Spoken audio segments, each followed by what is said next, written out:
ராத்திரி வேளையில் ஆமென் கர்த்தருடைய பாதத்தில் அமர்ந்து ஜெபிக்கும்படி வந்திருக்கிற உங்கள் யாவரையும் ஆண்டவர் இயேசு கிறிஸ்துவின் நாமத்தினாலே உங்களை வாழ்த்துகிறோம், உங்களை நாங்கள் வரவேற்கிறோம்.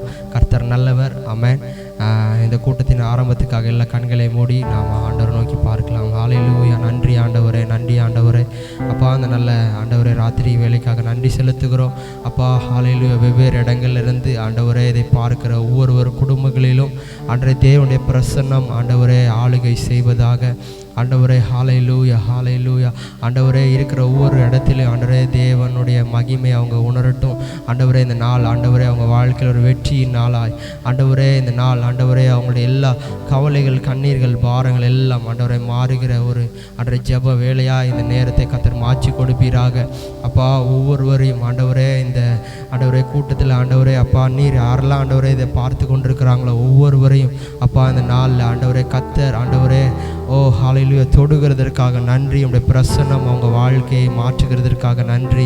ஓ ஹல்லேலூயா. அப்பா, தடைகள் எல்லாம் மாறட்டும் ஆண்டவரே. இந்த கூட்டம் ஆரம்பம் முதல் முடிவு வரை தேவனுடைய பிரசன்னத்தை ஆண்டவரே நாங்கள் எதிர்பார்க்கிறோம். ஆண்டவரே சப்பா நீர் ஆவியானவருடைய ஆளுகை வெளிப்படுவதாக. ஓ சிந்தனையும் ஆண்டவரே மனதையும் ஆண்டவரை ஒருமனப்படுத்துகிறோம். ஆண்டவரே ஹல்லேலூயா, ஹல்லேலூயா. ஒவ்வொரு பகுதியும் நாங்கள் தேவனுடைய பிரசன்னத்தை ஆண்டவரே நாங்கள் அனுபவிக்கணும். ஆண்டவரே ஹல்லேலூயா மகிமையை நாங்கள் பார்க்கணும். ஆண்டவரே ஓ ஹல்லேலூயா. ஆண்டவரே இங்கே வெளிப்படுகிற அதே தேவ வல்லமை, அதே அபிஷேகம், அதே மகிமை ஒவ்வொரு வீடுகளிலும் கிரியை செய்கிறதற்காக நன்றி. இந்த ராத்திரி வேளையில் யாரெல்லாம் ஆண்டவரே இந்த ஜெபத்திற்கென்று ஆயத்தமாகி அமர்ந்திருக்கிறார்களோ அவங்க வாழ்க்கையில் கர்த்தர் கிரியை செய்கிறத ஆண்டவரே அவங்க வாழ்க்கையில் பார்க்க போகிறதற்காக நன்றி. ஆண்டவரே ஓ ஹல்லேலூயா. கர்த்தருக்கு ஆண்டவரே நன்றி செலுத்துகிற ஆண்டவரே சப்பா ஹல்லேலூயா. ஒரு இரவாக இந்த இரவை கர்த்தர் ஒவ்வொரு வாழ்க்கையில் மாற்ற போகிறதற்காக நன்றி. ஓ உம்முடைய கரங்களிலே எங்களை நாங்கள் ஒப்பு கொடுக்கிறோம். ஓ நீர் முற்றிலுமாக ஆண்டவரே நீர் ஆளுகை செய்யுங்க. ஆண்டவரே இயேசுவின் நாமத்தில் ஜெபிக்கிறோம் எங்கள் ஜீவனில் நல்ல பிதாவே. ஆமென், ஆமென். ஹல்லேலூயா. எஸ், ஆமென். சந்தோஷமாக இருக்கிறவங்க எல்லாரும் ஆமென் வீட்டில் நல்ல கரங்களை தட்டி ஒரு இடத்துல அமர்ந்துக்கோங்க. அமர்ந்து கொண்டு ஆமென் நல்ல கரங்களை தட்டி நாம் கர்த்தரை ஆராதிப்போம். ஆமென். கர்த்தர் பெரிய காரியங்களை நம் வாழ்க்கையில் அவர் செய்ய வல்லவராக இருக்கிறார். ஹல்லேலூயா. எஸ், நன்றி பலிபீடம் கட்டுவோம், நல்ல தேவன் நன்மை செய்தார் என்று பாடலை பாடி நாம் தேவனுடைய நாமத்தை மகிமைப்படுத்துவோம். ஹல்லேலூயா.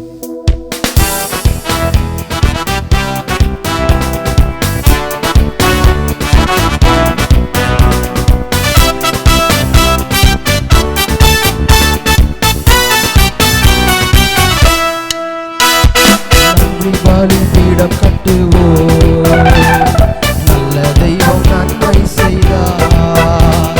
நன்றி பலிபீடம் கட்டுவோம், நல்ல தெய்வம் நன்மை செய்தார். செய்த நன்மை ஆயிரங்கள் சொல்லி சொல்லி பாடுவேன். அவர் செய்த நன்மை ஆயிரங்கள் சொல்லி சொல்லி பாடுவே. நன்றி தகப்பனே நன்மை செய்திரே.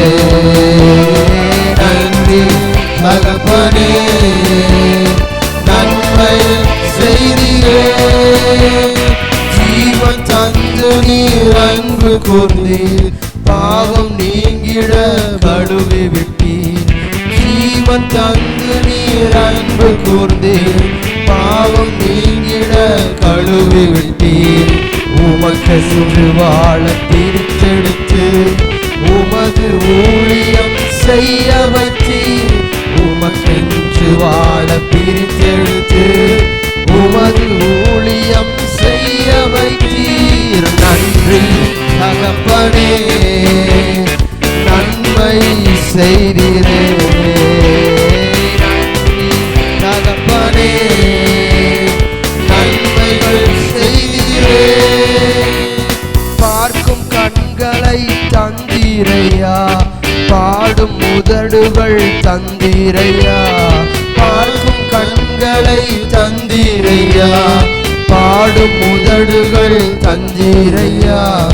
உழைக்கும் கரங்களை தந்தீரையா, ஓடும் கால்களை தந்தீரையா. உழைக்கும் கரங்களை தந்தீரையா, ஓடும் கால்களை தந்தீரையா. நன்றி தகப்பனே நன்மை செய்திரே. ஓ நன்றி தகப்பனே, நன்மைகள் செய்திரே.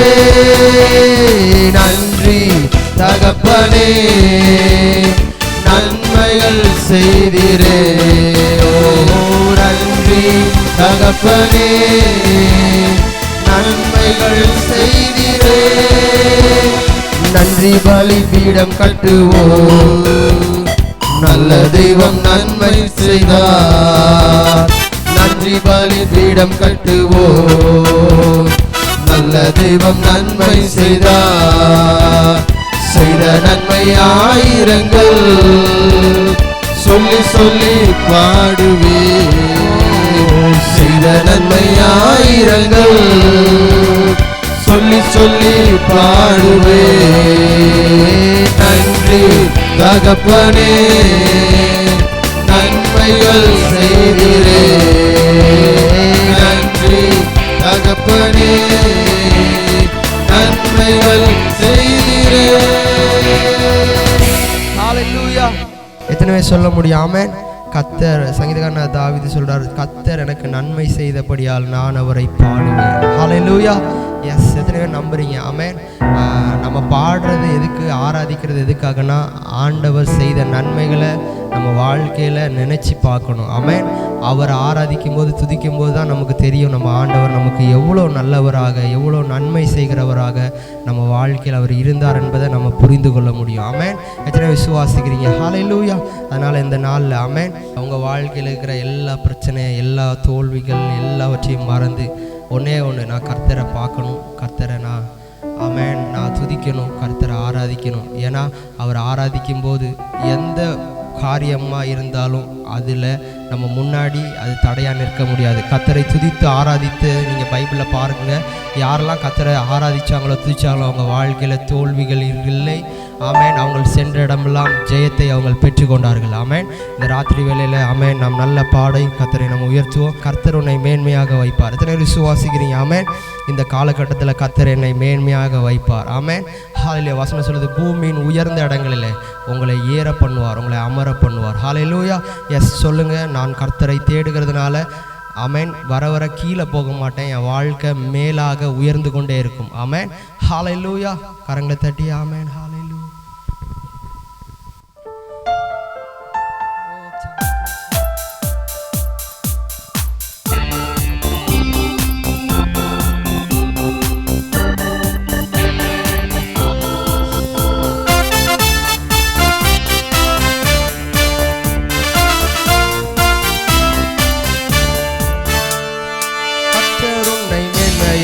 வைப்பார், நீ கலங்காதே மகனே.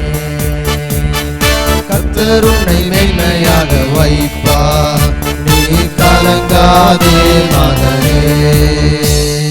கையிடும் வேளையில் ஆசீர்வாதமும், காலங்களில் நிரம்பிடும் தானியமும்.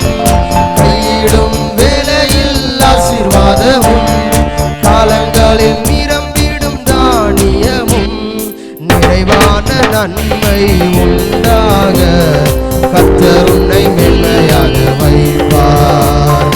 நிறைவான நன்மை உண்டாக கர்த்தர் உன்னை மேன்மையாக வைப்பார். கர்த்தர் உன்னை மேன்மையாக வைப்பார், நீ கலங்காதே மகனே. கர்த்தர் உன்னை மேன்மையாக வைப்பார், நீ கலங்காதே மகனே. சத்துருக்கள் எதிராய் எழும்பும் போது கர்த்தரே யுத்தத்தை செய்திடுவார். சத்துருக்கள் எதிராய் எழும்பும் போது கர்த்தரே செய்திடுவார். வெற்றி மேல் வெற்றியை உனக்கு தந்து கர்த்தர் உன்னை மேன்மையாக வைப்பார்.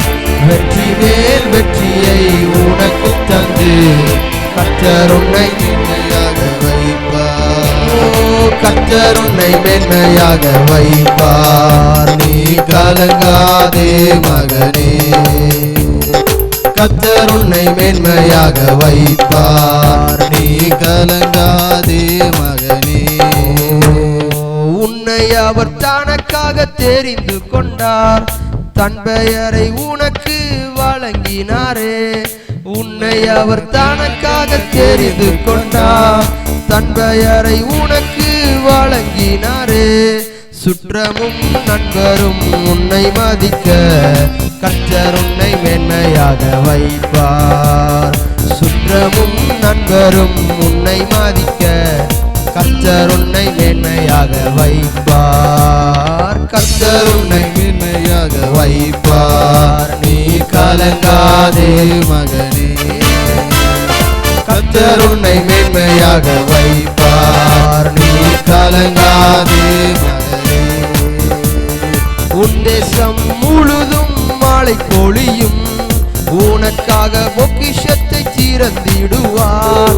உன் தேசம் முழுதும் மழை பொழியும், உனக்காக பொக்கிஷத்தை திறந்திடுவார். பிறருக்கு நீயும் கடன் கொடுக்க கர்த்தர் உன்னை மேன்மையாக வைப்பார். பிறருக்கு நீயும் கடன் கொடுக்க கர்த்தர் உன்னை மேன்மையாக வைப்பார். கர்த்தர் உன்னை மேன்மையாக வைப்பார். நீ கலங்காதே மகனே, கர்த்தர் உன்னை மேன்மையாக வைப்பார். நீ கலங்காதே மகனே.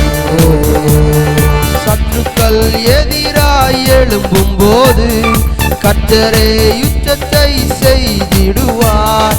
சத்துருக்கள் எதிராய் எழும்பும் போது கர்த்தரே யுத்தத்தை செய்திடுவார். வெற்றி மேல் வெற்றியை உனக்கு தந்து கர்த்தர் உன்னை மேன்மையாக வைப்பார். வெற்றி மேல் வெற்றியை உனக்கு தந்து கர்த்தர் உன்னை மேன்மையாக வைப்பார். கர்த்தர் உன்னை மேன்மையாக வைப்பார். நீ கலங்காதே மகனே, கர்த்தர் உன்னை மேன்மையாக வைப்பார். நீ கலங்காதே மகளே.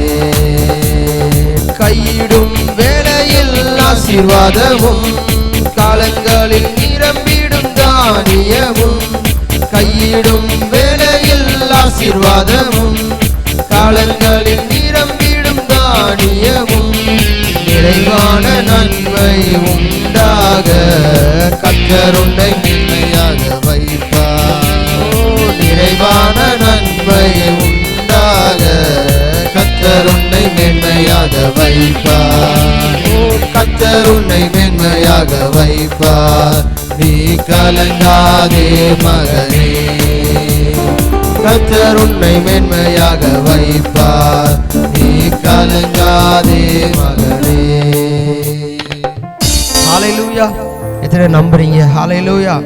ஆமென். Yes amen. நமக்கு விரோதமாக எத்தனை காரியங்கள் எழும்பினாலும் ஆமென், கர்த்தர் நம் பட்சத்தில் இருக்கும்போது ஆமென். ஹல்லேலூயா. அவன் வலது பக்கத்தில் 1000 பேரும் 10,000 பேரும் விழுந்தாலும் அது உன்னை என்ன பண்ணாது, அணுகாது. ஆமென். ஹல்லேலூயா. எத்தனை காரியங்கள் நமக்கு விரோதமாக எழும்பினாலும் தேவனுடைய பிரசன்னம் ஒருத்தவங்க கூட இருந்துச்சுன்னா ஆமென் ஆமென், எப்பேற்பட்ட காரியமும் நம்மளை என்ன பண்ண முடியாது, எதுவுமே அசைக்க முடியாது. ஹல்லேலூயா. இந்த ராத்திரி வேலை எத்தனை நம்புறீங்க? ஒருவேளை நீங்கள் செய்கிற தொழிலில் இல்லை உங்களுக்காக வேறு எந்த காரியத்திற்காக உங்களுக்கு எதிராக சில காரியங்கள் நின்று கொண்டிருக்கலாம். ஆனால் நீங்கள் நம்பணும் இந்த ராத்திரி வேலையில் எனக்கு எதிராக எதுவுமே கிடையாது. ஆமென். ஓ ஹல்லேலூயா. எஸ், எனக்கு விரோதமாய் எதுவுமே நிற்க முடியாது. ஆமென். ஹல்லேலூயா. கர்த்தரே யுத்தத்தை செய்திடுவார். ஆமென். வெற்றி மேலே வெற்றி. ஆமென். 1-2 வெற்றிகள் அல்ல, ஒவ்வொரு நாளும் ஜெயமாய் நம்மளை ஆமென் நடத்துகிற தேவனாக இருக்கிறார். ஹல்லேலூயா. எஸ், ஹல்லேலூயா. ஆமென். இன்னொரு பாடல கூட நம்ம பாடி நாம் கர்த்தரை மகிமைப்படுத்துவோம். ஆமென். ஹல்லேலூயா. கர்த்தாவே உம்மை நம்பினவர் வெட்கமடைவதில்லை, உமக்காக காத்திருப்போர் சோர்ந்து போவதில்லை. ஆமென். கர்த்தருக்காக ஆமென் காத்திருக்கிற உங்கள் வாழ்க்கையில் நீங்கள் ஒரு நாளும் ஆமென் வெட்கமடைவதில்லை, நீங்கள் சோர்ந்து போவதில்லை. ஆமென். ஹல்லேலூயா. ஏன்னா நாம் நம்புகிற தேவன் அவர் ஜீவனுள்ளவராக இருக்கிறார். ஆமென். ஹல்லேலூயா. ஆமென். ஹல்லேலூயா. அவருடைய வல்லமைகள் குறைந்து போவதில்லை. ஆமென்.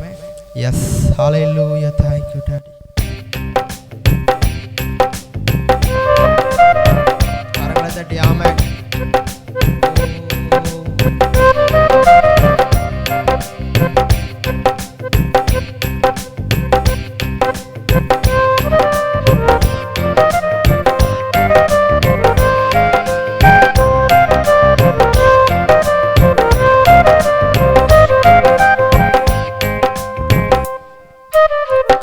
கர்த்தாவே உம்மை நம்பினவர் வெட்கமடைவதில்லை. உமக்காக காத்திருப்போர் சோர்ந்து போவதில்லை. கர்த்தாவே உம்மை நம்பினவர் வெட்கமடைவதில்லை. உமக்காக காத்திருப்போர் சோர்ந்து போவதில்லை. வல்லவரே, செயல்களில் வல்லவரே, சொல்வதிலும் செய்வதிலும் முரண்பாடற்றவரே. வல்லவரே, செயல்களில் வல்லவரே, சொல்வதிலும் செய்வதிலும் முரண்பாடற்றவரே. மிகுவேல் இஸ்ரவேல் என் நம்பிக்கையானவரே. நம்பிடும் யாவருக்கும் நீர் அரணாய் நிற்பவரே. மிகுவேல் இஸ்ரவேல் என் நம்பிக்கையானவரே. நம்பிடும் யாவருக்கும் நீர் அரணாய் நிற்பவரே. நடக்குமா நடக்காதா என சோர்ந்து போயிருந்தேன். ஒரு அற்புதம் நடக்காதா என ஏங்கி போயிருந்தேன். நடக்குமா நடக்காதா என சோர்ந்து போயிருந்தேன். ஒரு அற்புதம் நடக்காதா என ஏங்கி போயிருந்தேன். நான் நினைத்திடா வழியில் அற்புதம் செய்பவரே. யாரும் நினைத்திடா வழியிலும் அற்புதம் செய்பவரே. வல்லவரே, செயல்களில் வல்லவரே, சொல்வதிலும் செய்வதிலும் முரண்பாடற்றவரே.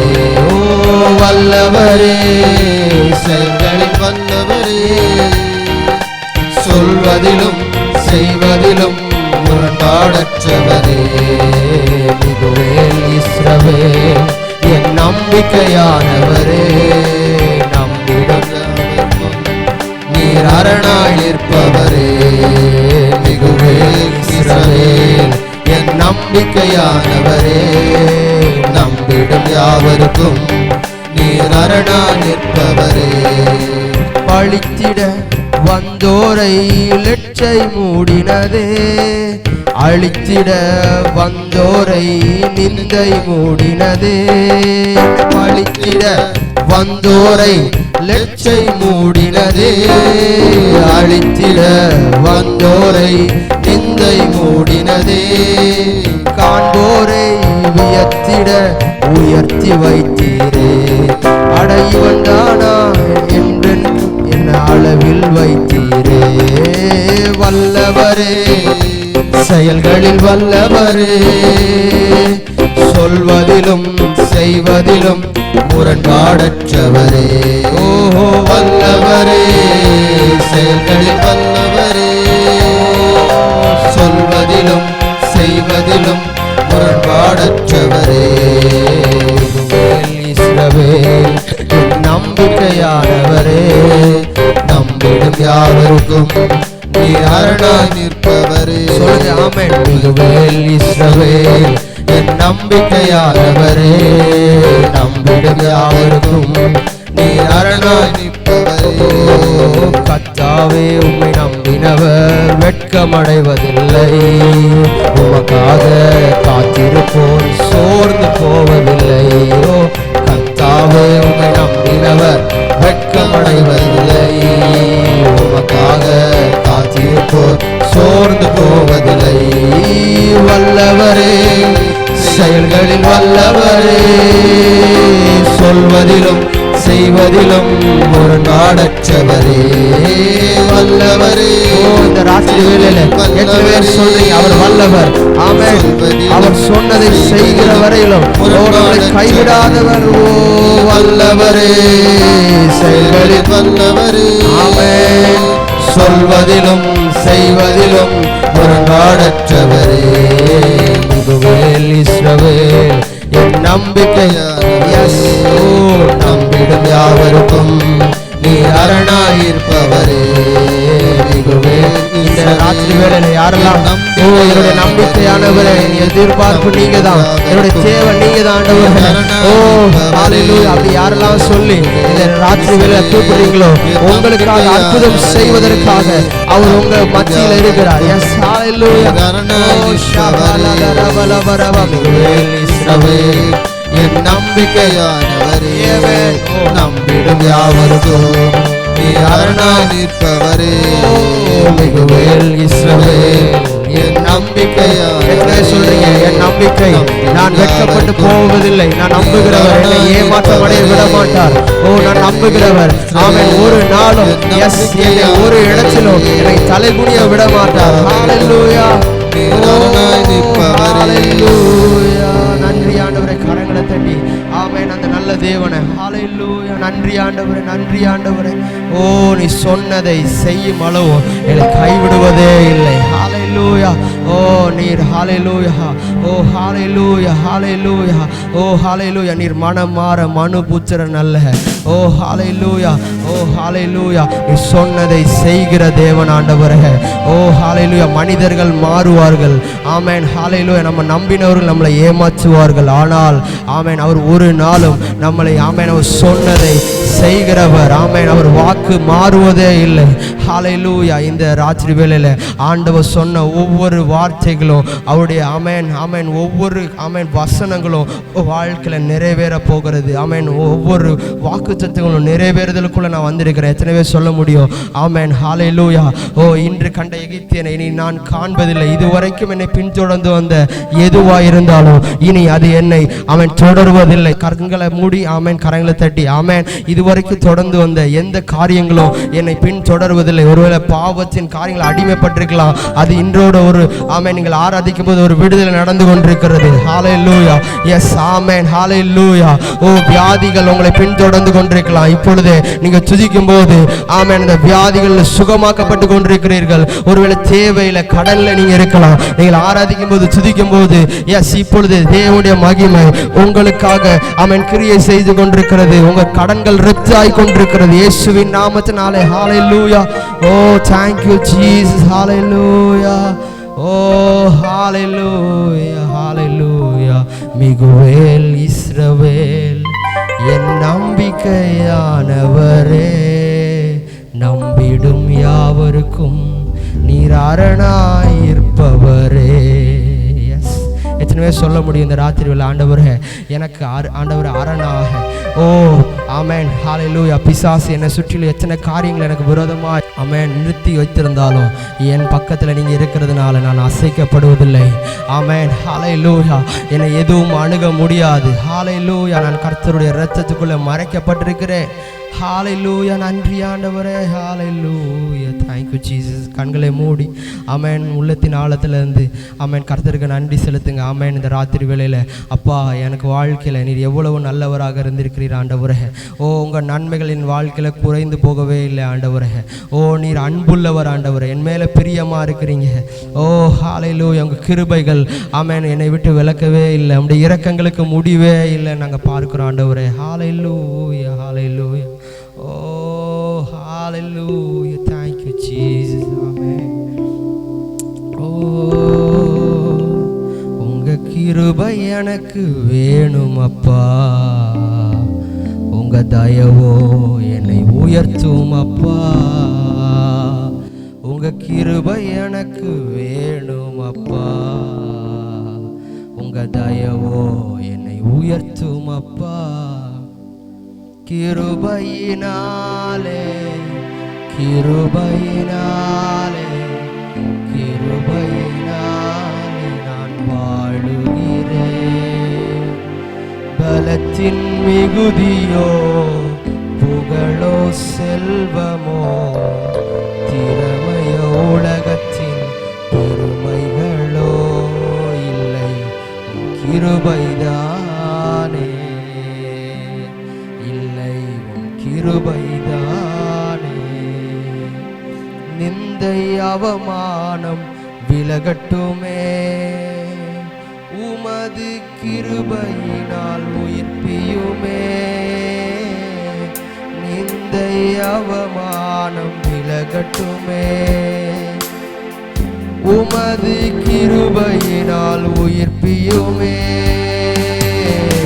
கிருபையால் மூடுங்கப்பா என்னை, கிருபையால் மூடுங்கப்பா. கிருபையினாலே கிருபையினாலே கிருபையினாலே கிருபையினாலே நான் வாழுகிறேன். பலத்தின் மிகுதியோ புகழோ செல்வமோ திறமையோ உலகத்தின் பெருமைகளோ இல்லை, கிருபைதானே இல்லை, கிருபைதானே. எனக்காக சொன்ன வாக்குத்தத்தம் உமது கிருபையினால் நடக்கட்டுமே. சொல்லுங்க, எனக்காக சொன்ன வாக்குத்தத்தம் உமது கிருபையினால் நடக்கட்டுமே. சந்தோஷம் தாருங்கப்பா, சந்தோஷம் தாருங்கப்பா. கிருபையினாலே கிருபையினாலே கிருபையினாலே நான் வாழுகிறேன். பலத்தின் மிகுதியோ புகழோ செல்வமோ திறமையோ உலகத்தின் பெருமைகளோ இல்லை, கிருபைதானே கிருபைதானே. கிருபையினாலே கிருபையினாலே கிருபை. எத்தனை பேர் சொல்ல முடியும் உண்மையா? கிருபையினாலே நான் பாசப்பா. Everything your grace. ஆமென். தின் மிகுதியோ புகழோ செல்வமே திறமையோ உலகத்தின் பெருமைகளோ இல்லை, கிருபைதானே இல்லை, உந்தன் கிருபைதானே. சேர்த்து சொல்லுங்க, உங்க கிருபை எனக்கு, உங்க கிருபை எனக்கு வேணும் அப்பா. உங்க தயவோ உயர்த்தும் அப்பா. உங்க கிருபை எனக்கு வேணும் அப்பா. உங்க தயவோ என்னை உயர்த்தும் அப்பா.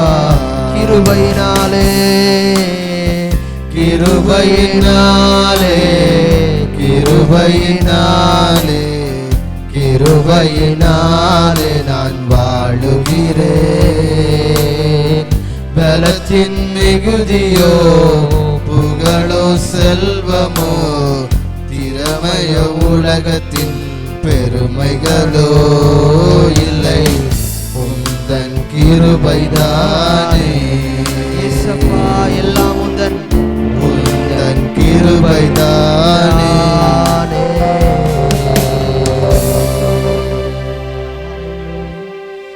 எனக்காக சொன்ன வாக்குத்தத்தம் அவருடைய கிருபையினால் நடக்க போகிறது. எஸ், ஹல்லேலூயா.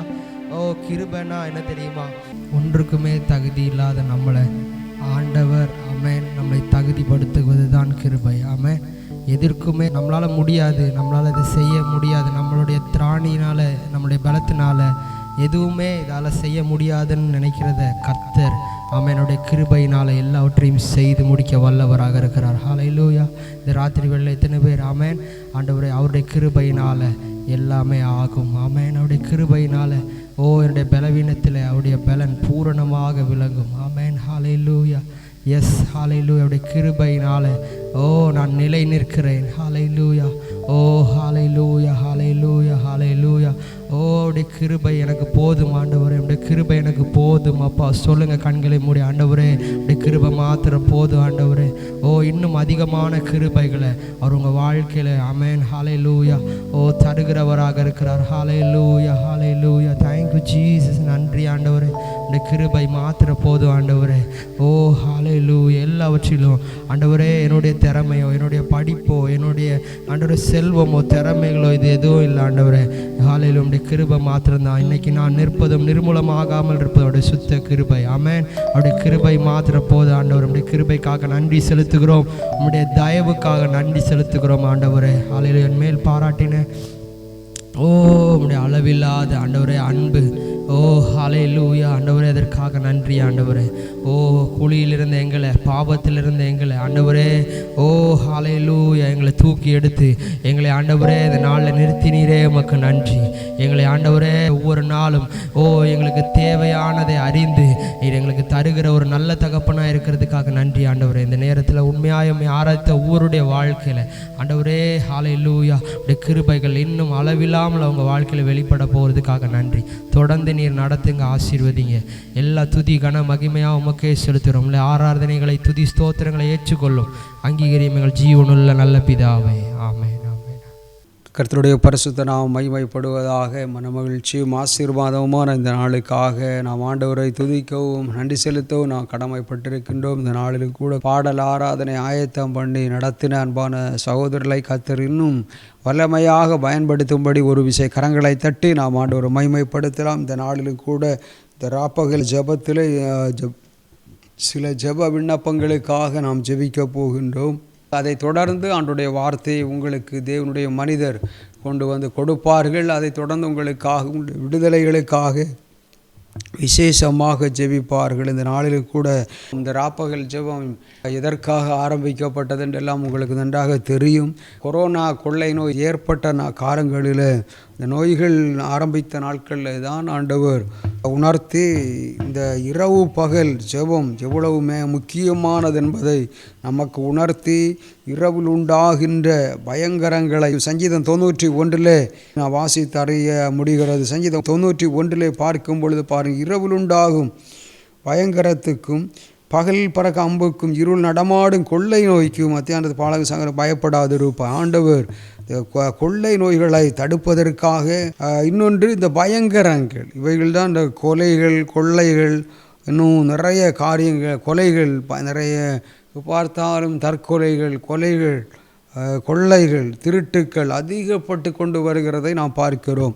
இந்த காலகட்டங்களில் நாம் தப்புவிக்கப்பட வேண்டுமானால் என்ன செய்ய வேண்டும் என்றால் நம்முடைய வாழ்க்கையில் இரவு பகல் ஜெபம் கட்டாயம் அவசியம். குறைந்தது ஒரு மாதத்தில் ஒரு நாளாகிலும் இரவு பகலாக நாம் விழித்திருந்து ஜெபிக்க வேண்டும். இரவு பகல் ஜெபம் என்பது இரவில் ஒரு 10 மணிக்கு துவங்கி ஒரு 11, 12, 1, 2 அது 2 மணிக்கு முடிக்கலாம். 4 மணி நேரம் ஜெபிக்கிறது ஒரு மிகுந்த ஆசீர்வாதம். மாதத்தில் ஒரு நாள் இல்லை முடியவில்லை என்றால் 2 மணி நேரம். இந்த ஆகினாலே தான் நாங்கள் இந்த 2 மணி நேரம் 11 மணிக்கு ஆரம்பித்து 1 மணிக்கு முடிக்கிறோம். 2 மணி நேரமாகிலும் இந்த ஜெபத்திலே நீங்கள் கலந்து கொண்டு ஆசீர்வதிக்கப்பட உங்களை அன்போடு கூட கேட்டுக்கொள்கிறேன். உங்களுக்கு வாழ்த்துக்களை நன்றிகளையும் கூறிக்கொள்கிறேன். இந்த நாளில் குறிப்பாக ஒருவேளை இந்த ஜெபத்திலே நீங்கள் அந்த நாளிலே நீங்கள் கலந்து கொள்ள முடியாவிட்டாலும் பகல் நேரங்களிலே நீங்கள் யூடியூப் சேனலில் ரீச் ஆர்மி நைட் ப்ரேயர் என்று போட்டாலே வந்துவிடும். நீங்கள் அதை பார்த்து நீங்கள் என்ன செய்யலாம், ஜெபிக்கலாம். நிச்சயமாக தேவன் ஒவ்வொரு நாட்களையும் நேரங்களை நியமித்திருக்கிறார்.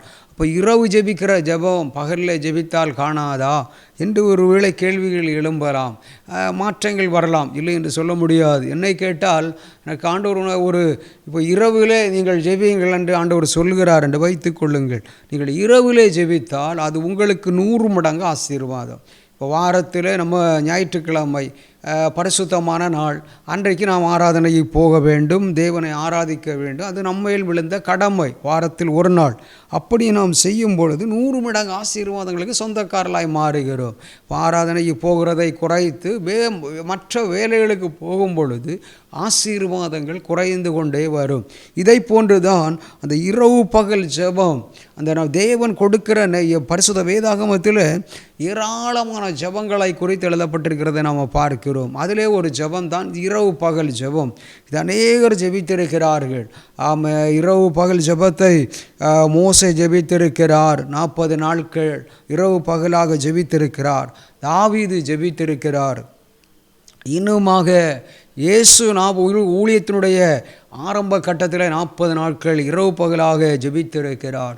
இன்னும் உயிர்த்தெழுந்த பின்பு கூட 40 நாட்கள் அவள் மறுபடியும் என்ன செய்கிறார் என்றால், பிதாவினிடத்திலே போய் வலது பக்கத்தில் அமர்ந்து கொண்டு நமக்காக இப்பொழுது வாக்கு கடங்காத பெருமூச்சுகளோடு ஜெபிக்கிறார். ஆனால் அந்த ஜெபிக்கிறதற்கு முன்பதாக 40 நாட்கள் அவரால் உருவாக்கப்பட்டவர்கள் மறுபடியும் என்ன செய்தார்கள், பின்வாங்கி போன நிலைமைகள். பேதுரு கூட மீன்பிடிக்க இயேசுவும் போய்விட்டார் என்று சொல்லி என்ன நடக்கிறது என்றால், மீன் பிடிக்க போய்விட்டார்கள். 153 மீன்களோடு வருகிறார்கள். எத்தனையோ காரியங்களை நாம் பார்க்கிறோம். இவர்கள் எல்லாரும் சரியாக உருவாக்கப்படவில்லை. ஆகையினால் மறுபடியும் 40 நாட்கள் தோமா நம்ம இயேசுனுடைய சீசன் இந்தியாவுக்கு வந்தவர், அவரும் கூட அவன் இயேசுவை தொட்டு பார்த்தால் தான் விசுவாசிப்பேன் என்று சொன்னார். இந்த அளவுக்கு சரியான விதங்களில் யாருமே உருவாக்கப்படவே இல்லை. ஆகையினாலே தான் மறுபடியும் 40 நாள் எல்லாம் பாருங்கள். யாரெல்லாம் மோசே, தாவீது, இவர்களெல்லாம் இயேசு 2 முறை ஊழியத்தினுடைய ஆரம்பத்தில் 40 நாட்கள் அதில் சாத்தான் போராடுகிறான். அந்த போராட்டத்தில் சாத்தான் படுதோல்வி அடைந்து போகிறதை பார்க்க முடிகிறது.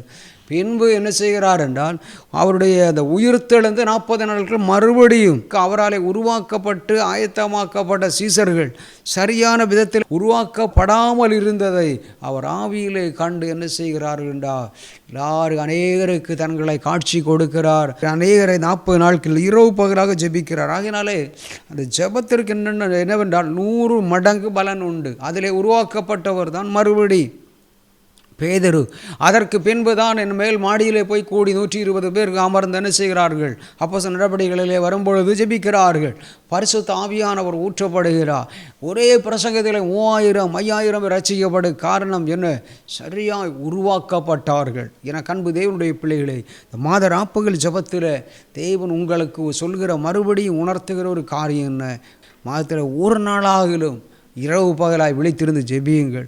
உங்களால் முடிந்தால் வாரந்தோறும் 2 மணி நேரம் இரவில் ஒரு நாள் ஜெபியுங்கள். அது மிகுந்த ஆசீர்வாதம்.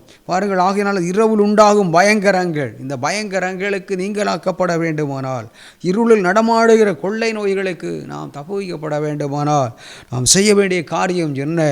இந்த இரவு ஜெபம் ரொம்ப முக்கியமானது. இரவு பகல் ஜெபம், எல்லா ஜெபங்களும் முக்கியம்தான். ஆனால் இந்த இரவு ஜெபந்தான் கொள்ளை நோய்களை தடுக்கக்கூடிய அதிக வல்லமை உள்ளது. காரணம், அந்த இரவிலே தான் சாத்தான் அந்த 11 மணி 12 மணிக்குள் தான் என்று சில வேத பண்டிதர்கள் எழுதியிருக்கிறார்கள், சொல்கின்றார்கள். அந்த நேரங்களிலே தான் சாத்தான் அவனுடைய சீடர்களை எல்லாம், பிசாசுகளை அழைத்து திட்டமிடுகிறான். எங்கே பயங்கரங்களை அனுப்பலாம், எங்கே கொள்ளை நோய்களை அனுப்பலாம் என்று சொல்லி பாருங்கள். இப்பொழுதும் கூட பத்திரிகைகளை இந்த மாதம் கூட தற்பொழுது கொள்ளை நோய் போன்ற ஒன்று உருவாகி என்ன செய்கிறது என்றால் செயல்பட்டு கொண்டிருக்கிறதாக பத்திரிகைகளை வாசித்தேன். ஆகினாலே தான் அந்த காரியத்தை உங்களுக்கு சொல்லி நாம் ஜெபிக்க போகிறோம். பாருங்கள், மனித மூளையை சாப்பிடும் அமீபா பரவல் எதிரொலி, தேங்கி கிடக்கும் தண்ணீரில் குளிப்பதை தவிர்க்கவும் பொதுமக்களுக்கு சுகாதாரத்துறை அறிவுரை என்று சொல்லி கொடுத்திருக்கிறார்கள். பாருங்கள், கேரளாவில் மூளையை தாக்கும் கொடிய உயிர்கொல்லி நோய் தொற்றினாலே தொடர் மரணங்கள் ஏற்பட்டு பொதுமக்கள் இடையே ஒரு விதமான அச்சத்தை ஏற்படுத்தி கொண்டிருக்கிறது. பிரைமரி அமீபிக் மெனிக்கோ என்று சொல்கிற என்சோபாலிட்டிஸ் என்னும் நோய் மூளையை தாக்கும் ஒரு கொடிய உயிர்கொல்லி நோய், தொற்று நோய் ஆகும் என்று தொடர்ந்து நைக்லீரியா அமீபாவினாலே பரவக்கூடிய போன்ற நோய்களை கொடுத்து சொல்லுகிறார்கள். இது பாருங்கள், ஒரு மனிதனுடைய வாழ்க்கையில் மூளையை தாக்கி பாதிக்கக்கூடிய ஒரு நோய். இதை குறித்து இன்னும் அதிகமான மூளையை தின்னும் கொடூர அமீபா என்று சொல்லி ஒரு பெரிய லிஸ்ட் கொடுத்திருக்கிறார்கள் ஜெனரல் நாலேஜுக்காக. இதை நீங்கள் அது எல்லாவற்றையும் நாம் இப்பொழுது நாம் சொல்லிக் கொண்டிருப்பது நமக்கு நேரம் இதில் போதாததாக இருக்கிறது. ஆகினாலே பாருங்கள், இப்போ இப்பொழுது இந்த மாதத்தில் ஆரம்பித்திருக்கின்ற இந்த கொள்ளை நோயானது கேரளாவிலிருந்து ஆரம்பித்து தொடர்ந்தது. இதில் மிகவும் முக்கியமாக நாம் கவனிக்க வேண்டியது, தேங்கி கிடக்கிற தண்ணீர்களில் பாய்ந்து ஓடாத தண்ணீர்களிலே குளிக்கக்கூடாது என்று ஆலோசனை கொடுத்திருக்கிறார்கள். மனித மூளையை சாப்பிடும் அமீபா பரவல் எதிரொலி, தேங்கி கிடக்கும் தண்ணீரில் குளிப்பதை தவிர்க்கும் பொதுமக்களுக்கு சுகாதாரத்துறை அறிவுரை என்று 9 தினத்தந்தி நாகர்கோவில் எடிஷனில் இந்த காரியத்தை போட்டிருக்கிறார்கள். எனக்கு அன்பு தேவனுடைய பிள்ளைகளை, ஆகையினாலே இந்த நாளிலும் கூட நாம் ஜெபிக்க போகிற ஒரு காரியம் என்ன, இப்படி தான் ஆரம்பித்து விடும். ஆனால் நம்ம ஜெபிக்க அதனுடைய தாக்கங்கள், பிரச்சனைகள் குறைந்து போகும். நிச்சயமாய் தொடர்ந்து நம்முடைய குமரி மாவட்டத்தை மக்களை தாக்காதபடி தமிழ்நாடையும் மற்ற கேரளா, இந்தியா முழுவதிலும் இந்த நோய் பரவாதபடி ஆண்டவர் தடுத்து நிறுத்துவதற்காக நாம் ஜெபிக்க வேண்டியது நம்மில் விழுந்த கடமைகளாக இருக்கிறது. ஒன்று. இரண்டாவதாக, இரவு ஜெப, பகல் ஜெபத்திற்கு அதற்கு ஆண்டவரே, நான் எப்படியாகிலும் மாதத்தில் ஒரு நாள் இரவு பகலாக விழித்திருந்தும் அதிகாலையிலும் ஜெபிக்க வேண்டும் என்கிற ஒரு ஜெபத்தை நாம் ஏறெடுக்கப் போகிறோம். 2வது, கொள்ளை நோய் தடுத்து நிறுத்தப்படுவதற்கு ஜெபிக்க போகிறோம். 3வது, நம்முடைய திறப்பரிசனை ஊழியங்களுக்காக.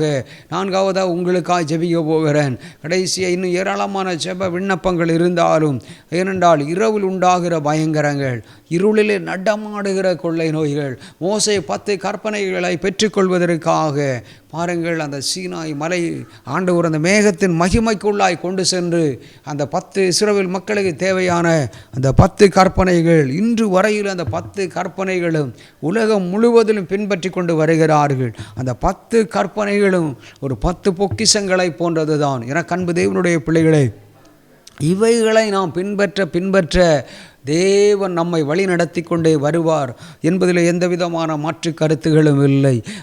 அந்த கொள்ளை நோய்களுக்கு நம்மை நீங்களாக்கி பாதுகாப்பார். உங்கள் குடும்பம் பாதுகாக்கப்பட வேண்டுமானால், நம்முடைய ஊழியம் பாதுகாக்கப்பட வேண்டுமானால், ஊழியத்தில் இருக்கிற நபர்கள் பாதுகாக்கப்பட வேண்டுமானால் அதிகமான ஜெபம் அவசியம் என்பதை நீங்கள் மறந்து போக வேண்டாம். விசுவாசித்தால் மட்டும் போதாது, நம்பினால் மட்டும் போதாது. இயேசு சொன்னார், கேளுங்கள் அப்பொழுது உங்களுக்கு கொடுக்கப்படும், என் நாமத்தினாலே நீங்கள் எதை கேட்டாலும் அதை நான் உங்களுக்கு செய்வேன் என்று சொல்லி இருக்கிறார். இந்த நாளிலும் கூட ஒரு விசை ஆண்டுடைய கரத்தில் நம்ம ஒப்பு கொடுத்து ஜெபிக்க போகின்றோம். தகப்பனே, எங்களை உம்முடைய கரங்களிலே கொடுத்து நாங்கள் ஜெபிக்கிறோம். முதலாவது, இந்த நாளிலும் இடத்திலே வந்து நின்றவுடன் ஆண்டவர் எனக்கு உணர்த்தின காரியம், ஒரு விசை நீங்கள் இந்த நாளிலும், நான் வாரத்திலே ஒரு நாள், என்னால் முடிந்த அளவுக்கு வாரத்திலே ஒரு நாள் இரவு பகல் ஜெபித்து கொண்டு வருகிறேன். 11 மணிக்கு அந்த ஜெபம் ஆரம்பிக்கிறது என்றால் 1 மணிக்குத்தான் அந்த ஜெபத்தை நான் முடித்து வருகிறேன். ஆனால் அது ஒரு கிருபை ஆண்டவர் கொடுத்ததினாலே நான் ஜெபிக்கிறேன். ஆகையினாலே நான் ஜெபிக்கிறது போன்று நீங்களும் ஜெபிக்க வேண்டும் என்று நான் சொல்ல விரும்பவில்லை. நாளிலும் கூட ஏனென்றால் நீங்கள் உலகத்தில் இருக்கிறீர்கள், பலவிதமான வேலைகளை செய்கிறீர்கள்.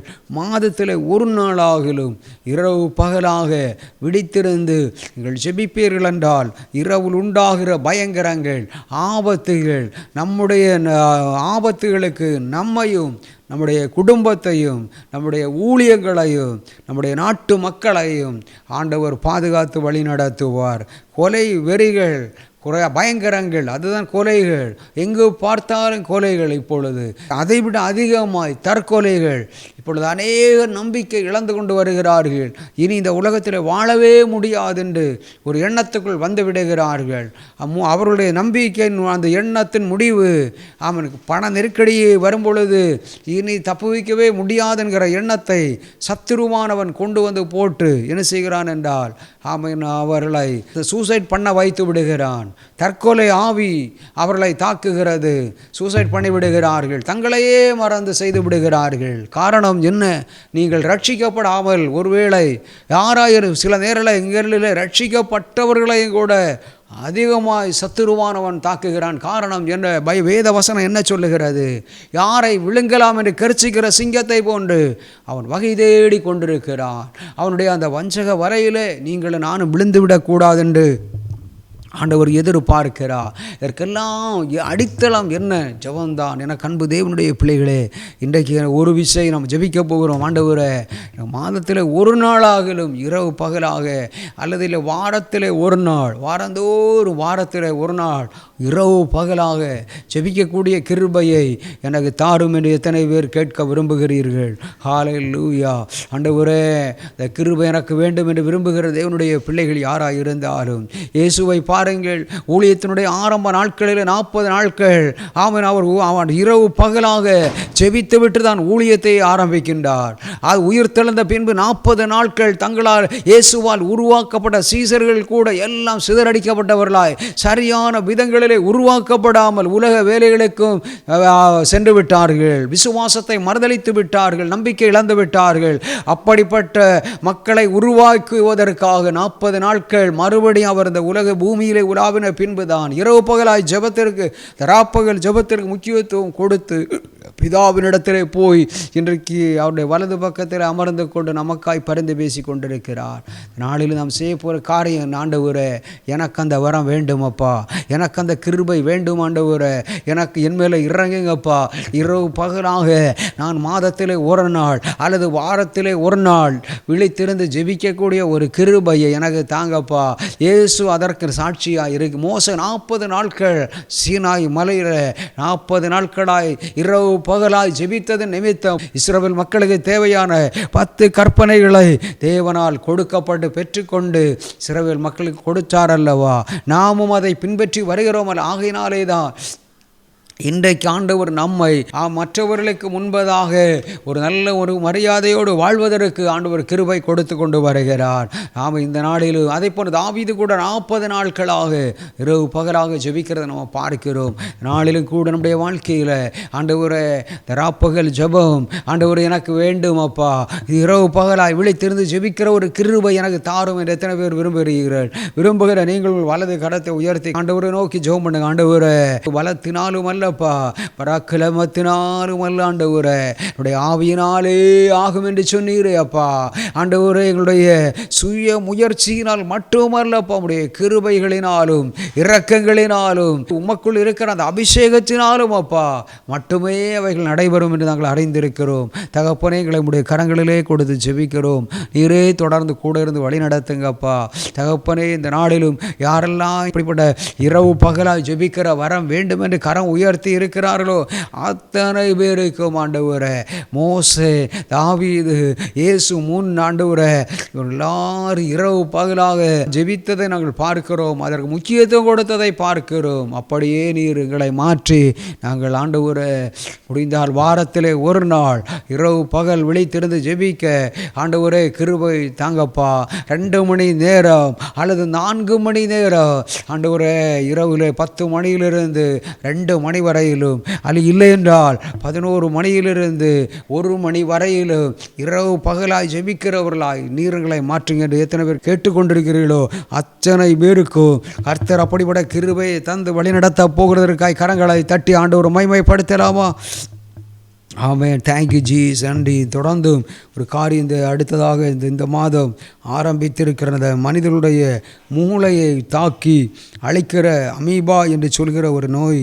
தேங்கி கிடக்கும் தண்ணீரில் குளிப்பதை நம்ம தவிர்த்து விடுவோம். குளங்களிலே குளிப்பதை தவிர்த்து, குளங்களிலே ஒரு இடத்தில் ஏதோ ஒரு இடத்தில் தண்ணீர் வந்து அந்த இடத்திலிருந்து இன்னொரு இடத்துக்கு தண்ணீர் புறப்பட்டு போகிறது என்றால் அந்த குளத்திலே குளிக்கலாம். ஆனால் அந்த குளத்திலே தண்ணீர் அப்படியே நின்று கொண்டிருக்கிறது என்றால் அந்த தண்ணீரிலே குளிக்கக்கூடாது என்று ஆலோசனை கொடுத்திருக்கிறார்கள். இது ஒரு உயிர்கொல்லி நோய் போன்றது.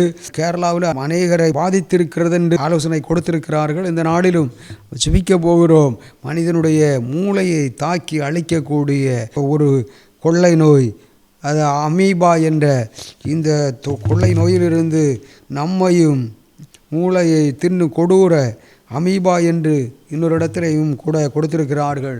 இதிலிருந்து ஆண்டவர் நம்மையும் நம்முடைய குடும்பங்களையும் நம்முடைய ஊழியங்களையும் நம்முடைய தேசத்தை நம்முடைய நாட்டையும் ஆண்டவர் முழுமையாய் பாதுகாத்து வழி நடத்தும்படி பரலோக தகப்பனை நோக்கி ஜெபிக்கலாமா? தகப்பனே, எங்களை உம்முடைய கரங்களிலே கொடுத்து ஜெபிக்கிறோம் அப்பா. இந்த மூளையை தாக்கி அழிக்கிற ஆண்டவரை, இந்த பொல்லாத ஆண்டவரை ஆமன் ஒரு சத்துருவுடைய கிரியையப்பா, இரவில் உண்டாகிற பயங்கரங்கள் ஒரு பக்கம், ஆண்டவரை விபத்துக்கள், ஆபத்துகள், உயிரிழப்புகள், உயிர் சேதங்கள், இவைகளிலிருந்து மக்களை நீர் விடுவித்து பாதுகாப்பீராக. இன்னும் ஆண்டவரை இன்னொரு பக்கத்தில் அப்பா கொள்ளைகள், இவைகளெல்லாம் அப்பா இரவில் உண்டாகிற பயங்கரங்கள், இவைகளிலிருந்து நீர் எங்கள் ஆண்டவர் எங்களை பாதுகாத்து வழிநடத்த வேண்டும்படியாய் உம்மை நோக்கி நாங்கள் ஜெபிக்கிறோம் அப்பா. தினையோ இவைகளை நிமித்தமா தினையோ குடும்பங்கள் அப்பா கண்ணீரோடும் வேதனையோடும் காணப்பட்டு கொண்டிருக்கிறார்களே, அவர்களுக்கு நீர் விடுதலை கொடுங்க ஆண்டவரே. மன இறங்குங்க அப்பா, அற்புதம் செய்வீராக. நன்றி, நீர் அப்படி செய்தருள போகிறதற்காக கோடி நன்றிகள் ஆண்டவரே. இந்த நாளில் கூட தகப்பனே, இந்த கொள்ளை நோயானதப்பா ஆண்டு மனிதர்களுடைய மூளையை தாக்கி அழிக்க நினைக்கிற ஆண்டவரே கொடூர அமீபா என்ற பெயரில் அறியப்படுகிற மூளையை ஆண்டவரை தாக்கி அழிக்க நினைக்கிற இந்த பொல்லாத கொள்ளை நோயிலிருந்தப்பா எங்களை நீர் விடுவித்து பாதுகாத்து உடைய நாமத்தை மகிமைப்படுத்தி அருளுங்க. இந்த நாளில் கூட இது நிமித்தம் யாரெல்லாம் பாதிக்கப்பட்டிருக்கிறார்களோ அவர்களுக்கு சுகத்தை கொடுத்து, பலனை கொடுத்து, ஆரோக்கியத்தை கொடுத்து, எல்லா மூளையில் பகுதிகளிலே காணப்படுகிற எல்லா போராட்டங்களிலும் பிரச்சனைகளிலும் விடுதலை கொடுத்து, மூளை நரம்புகளை ஆண்டவரை பாதிக்க பண்ணி கொண்டிருக்கிற பொல்லாத சத்துருவின் கிரியைகளில் இருந்தப்பா முழு விடுதலை கொடுத்து நீரே கரம் பிடித்து வழி நடத்தி உடைய நாமத்தை மகிமைப்படுத்தி அருளுங்கப்பா.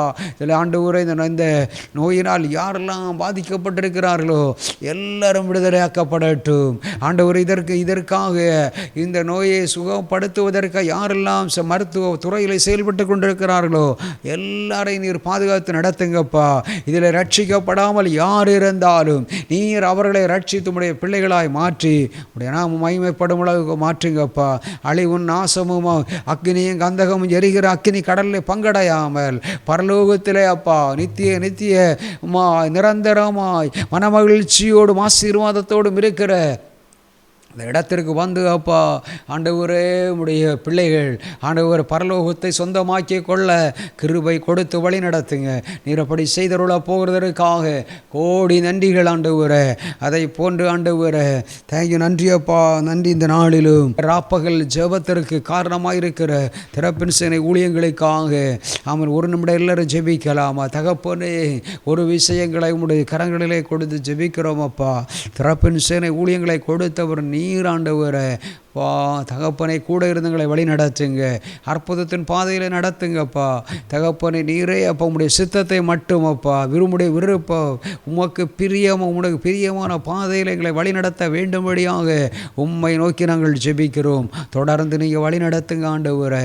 ஆசீர்வதிப்பீராக. இந்த ஊழியங்களுக்காக ஜெபிக்கிறவர்கள், கொடுக்கின்றவர்கள், உழைக்கின்றவர்களாய் நீரே அப்பா நல்லவர். இந்த மாதத்தினுடைய வாக்குத்தத்தின்படி இவர்களுக்கு ஆண்டவரே இந்த குடும்பங்களுக்கு எதிராக வைக்கப்பட அணைந்து போய் முந்தினவைகளை நினைத்து சிந்திக்காதபடி, நினைத்து பார்க்காதபடி, பூர்ண சிந்திக்காதபடி நினைக்கிற அளவுக்கு அப்பா ஒரு புதிய காரியத்தை நீர் செய்து உங்களுடைய நாமத்தை மகிமைப்படுத்தி நீர் அப்படி செய்தருள போகிறதற்காக கோடி நன்றிகளப்பா. இந்த நாளிலும் இந்த ஜெபத்திலே பங்கு பெற்ற எல்லாரையும் உடைய கரங்களிலே கொடுத்து ஜெபிக்கிற நீரே பொறுப்பிடுங்க, ஆசீர்வதிங்க. கர்த்தர் அப்படியே செய்ய போகிறதற்காய் கரங்களை தட்டி நாம் ஆண்டவரை மகிமைப்படுத்தலாம். இந்த நாளிலும் தொடர்ந்து நாம் ஆண்டுடைய வார்த்தைகளுக்கு நேராக கடந்து செல்ல போகிறோம். தேங்க்யூ.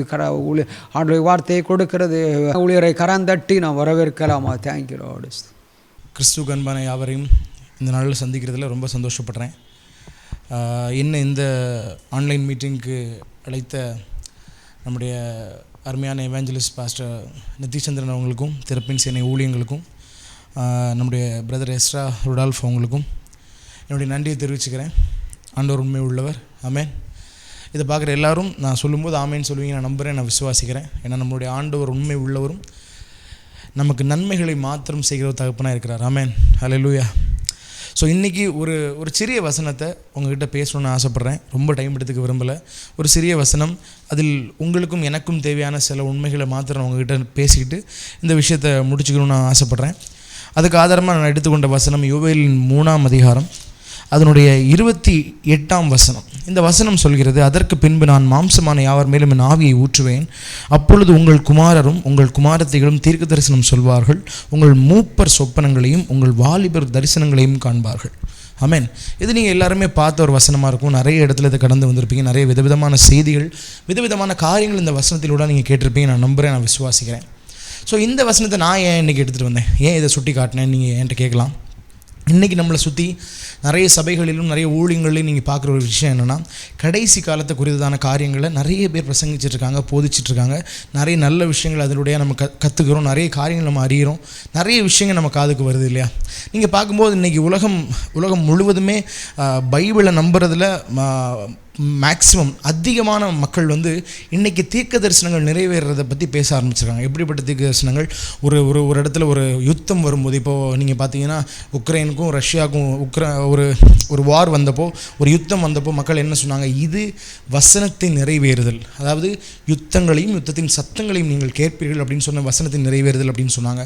ஒரு பூகம்பம் வருது, இல்லை ஒரு இடத்துல ஒரு நேச்சுரல் கெலாமிட்டி, ஒரு நேச்சுரல் டிசாஸ்டர் வருது அப்படின்னா, ஒரு இயற்கையின் சீற்றம் வருது அப்படின்னா, மக்களுடைய எண்ணம் என்னமா இருக்கும்? இது தீர்க்கதரிசன நிறைவேறுதல், கடைசி நாட்களில் இது சம்பவிக்கும் அப்படின்னு சொல்லி பைபிள் சொல்லுது அப்படின்ற பிரகாரம் இது ஒரு தீர்க்கதரிசனத்தின் நிறைவேறுதலாக இருக்குது அப்படின்னு சொல்லி மக்கள் பல ரீதிகளில் பார்த்துட்டு இருக்காங்க.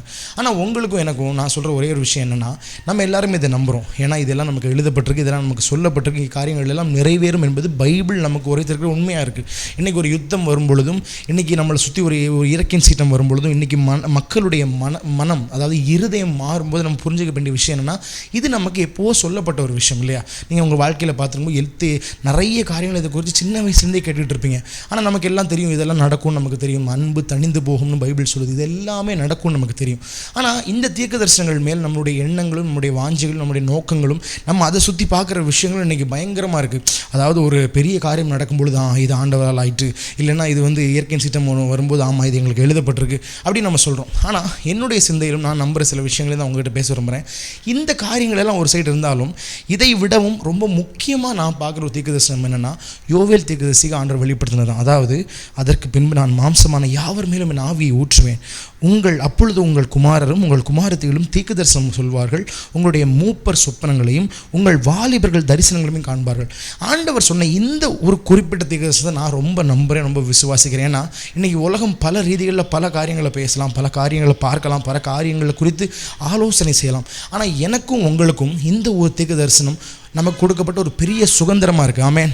ஏன்னா அந்த ஒரு குறிப்பிட்ட நாள் வரும்பொழுது அவர் என்ன பண்ணுவாராம்? ஆவியை ஊற்றுவாராம். இன்றைக்கி உங்களுக்கும் எனக்கும் இந்த ஆவியானவர், ஹோலி ஸ்பிரிட் அப்படின்ற ஒருத்தர் கொடுக்கப்பட்டது எதுக்குன்னா, நீங்களும் நானும் உறவாடுவதற்கும், நாம் இணைந்து ஜெபிப்பதற்கும், நாம் இணைந்து செயல்படுவதற்கும் தான். இன்றைக்கி நீங்கள் பாருங்கள், அந்த தீர்க்கதரிசனம் நமக்குள்ளே நிறைவேறிக்கிட்டே இருக்குது. உங்களுக்குள்ளே நிறைவேறுது, உங்கள் குடும்பங்களுக்குள்ளே நிறைவேறுது, உங்களுடைய பிள்ளைகளுக்குள்ளே நிறைவேறுது. அப்போது இன்றைக்கி எத்தனையோ தீர்க்கதரிசனங்களை சுற்றி, எத்தனையோ தரிசனங்களை சுற்றி, எத்தனையோ விஷயங்கள் சம்பவிக்கிறதை சுற்றி மக்கள் ஓடிக்கிட்டு இருந்தாலும், உங்களுக்கும் எனக்கும் தெரியும் இதுக்கு எல்லாமே தலையாக இருக்கிற ஒரு தீர்க்கதரிசனம் என்னென்னா, அந்த நாள் வரும் பொழுது உங்களுடைய குமாரர்களும் குமாரத்திகளும் தீர்க்கதரிசனம் சொல்வார்கள், உங்களுடைய வாலிபர்கள் எல்லாரும் என்ன பண்ணுவாங்களாம்? தரிசனங்கள் பார்ப்பாங்களாம், உங்களுடைய மூப்பர்கள் எல்லாம் சொப்பனங்கள் பார்ப்பார்களாம். இது நம்ம வாழ்க்கையில் செயல்பட்டுருச்சா? இன்றைக்கி நான் இதை உங்கள்கிட்ட ஒரு கேள்வி கேட்குறேன். ஏன்னா நமக்கு எல்லாருக்குமே தெரியும், ஹோலி ஸ்பிரிட் அதாவது பரிசுத்த ஆவியானவர் என்பவர் ஒரு தூரத்தில் இருக்கிற ஒரு நபர் இல்லை, நீங்கள் தேடி கண்டுபிடிச்சி உங்கள் வாழ்க்கைக்குள்ளே இழுக்கிற ஒரு ஆள் இல்லை, உங்களுக்காக கொடுக்கப்பட்ட ஒரு சுதந்திரமாக இருக்குது. இது நான் யார் சொல்கிறேன்? நான் சொல்கிறேன்னா இல்லை என்னுடைய அறிவில் சொல்கிறேன்னா? இல்லவே இல்லை. இயேசு நம்மக்கிட்ட சொன்ன விஷயம் என்னென்னா, நான் போன பின்பு உங்களுக்கு ஒரு துணையாளரை கொடுத்துட்டு போகிறேன். இங்கிலீஷில் சில டிரான்ஸ்லேஷன்ஸில் நீங்கள் படிச்சீங்கன்னா அழகாக எழுதப்பட்டிருக்கும், ஒரு அட்வொகேட்டாக, ஒரு கவுன்சிலராக, ஒரு ஹெல்ப்பராக, ஒரு கம்ஃபர்டராக அவர் இருக்கிறார் அப்படின்னு சொல்லி. இப்படி பல பரிமாணங்களில் நம்மளை உதவுற ஒரு ஆளை ஆண்டவர் நமக்கு சுதந்திரமாக கொடுத்துட்டு போயிருக்காரு. அப்போ ஆண்டவர் என்ன சொல்கிறார்? அந்த நாட்கள் வரும்பொழுது எல்லாரும் பரிசுத்த ஆவியானவரை தெரிந்து கொள்வார்கள், அவர் ஊற்றி அந்த ஆவியை தெரிந்து கொள்வார்கள். இந்த வசனம் இன்றைக்கி நம்ம மத்தியில் நிறைவேறிக்கிட்டு இருக்கா அப்படின்றத நம்ம சிந்திச்சு பார்த்தோம் அப்படின்னா, நம்முடைய வாழ்க்கையுடைய பல காரியங்களில் நமக்கு வித்தியாசமான ஒரு அணுகுமுறையும், பல காரியங்களில் வித்தியாசமான பரிமாணங்களையும் நம்ம பார்க்க ஆரம்பிச்சிருவோம். ஏன்னா இந்த ஒரு வசனத்தின் வாயிலாக நம்மளுடைய தீர்க்கதரிசனம் சொல்கிற குமாரர்களும் குமாரத்திகளும் எப்படி நாளைக்கு எழும்ப போகிறாங்க, நம்முடைய வாலிபர்கள் எப்படி எழும்ப போகிறாங்க, நம்முடைய மூப்பர்கள் எந்த கட்டத்துக்கு உயர போகிறாங்கன்றதை நம்மளால் தெளிவாக சிந்திச்சு பார்க்க முடியும். ஆனால் இன்றைக்கி உலகத்துடைய செயல்பாடும், உலகத்துடைய சிந்தைகளும், உலகம் பார்க்குற விதங்களும் வித்தியாசமாக இருக்கிறதுனால இன்றைக்கி நிறைய பேருக்கு இந்த விஷயங்கள் உள்ள ஆர்வங்கள் குறைஞ்சிருக்கு. ஆனால் நான் உங்ககிட்ட சொல்கிறேன், எத்தனையோ தீர்க்கதரிசனங்கள் செயல்படலாம், எத்தனையோ காரியங்கள் உங்களை சுற்றி நடக்கலாம், எவ்வளோ இயற்கையின் சீற்றங்கள் வரலாம், எவ்வளோ விஷயங்கள் பைபிள் எழுதப்பட்ட போல மகா கொடிய நாட்களுக்கு நேராக அவங்களை கொண்டு போகலாம். ஆனால் நான் உங்களுக்கு சொல்கிறேன், நீங்கள் ஆண்டவர் தெரிஞ்ச ஒரு குடும்பமாக இருந்தீங்கன்னா, ஆண்டவர் உங்களுக்கு யாருன்னு தெரியும்னா, அவர் உண்மை உள்ளவர், உங்களுக்கு நன்மை செய்கிறவர் அப்படின்னு உங்களுக்கு தெரியும் அப்படின்னா, நான் உங்களுக்கு சொல்கிறேன், உங்களுக்கும் உங்கள் குடும்பங்களுக்கும் தலையாய் கொடுக்கப்பட்ட ஒரு தீர்க்கதரிசனம் என்னவென்றால், அவர் உங்கள் மேல் ஆவியை ஊற்றியிருக்கிறார். உங்களுடைய பிள்ளைகளும் உங்களுடைய குமாரர்களும் குமாரத்திகளும் தீர்க்க தரிசனம் உரைப்பார்கள். உங்களுடைய வாலிபர்கள் எல்லாரும் சொப்பனம் பார்ப்பாங்க. இது உங்களுக்காய் கொடுக்கப்பட்ட ஒரு பெரிய சுதந்திரமாக இருக்கிறது. ஆமென், ஹல்லேலூயா. எத்தனை பேர் இதை நம்புறீங்க? உங்கள் வீட்டில் உங்கள் பிள்ளைங்க பக்கத்தில் இருந்தாங்க அப்படின்னா அவங்க மேலே கையை வச்சு சொல்லுங்கள், நீங்கள் தீர்க்க தரிசனம் உரைக்க அழைக்கப்பட்ட ஒரு சந்ததியாக இருக்கிறீங்க. உங்கள் பக்கத்தில் உங்களுடைய மூப்பர்கள் இருந்தாங்கன்னா சொல்லுங்கள், நீங்கள் சொப்பனங்கள் பார்க்குறதுக்காக அழைக்கப்பட்ட சந்ததியாக இருக்கீங்க. உங்கள் மேலே ஆண்டவருடைய ஆவி செயல்படுறது யாரும் தடுக்கவே முடியாது. ஏன்னா அது உங்களுக்காய் கொடுக்கப்பட்ட சுதந்திரமாக இருக்கிறது. ஹல்லேலூயா. இது எத்தனையோ பேருக்கு தெரிஞ்சிருக்கும். நம்புற குடும்பங்கள் நீங்கள் நிறைய பேர் இருப்பீங்க.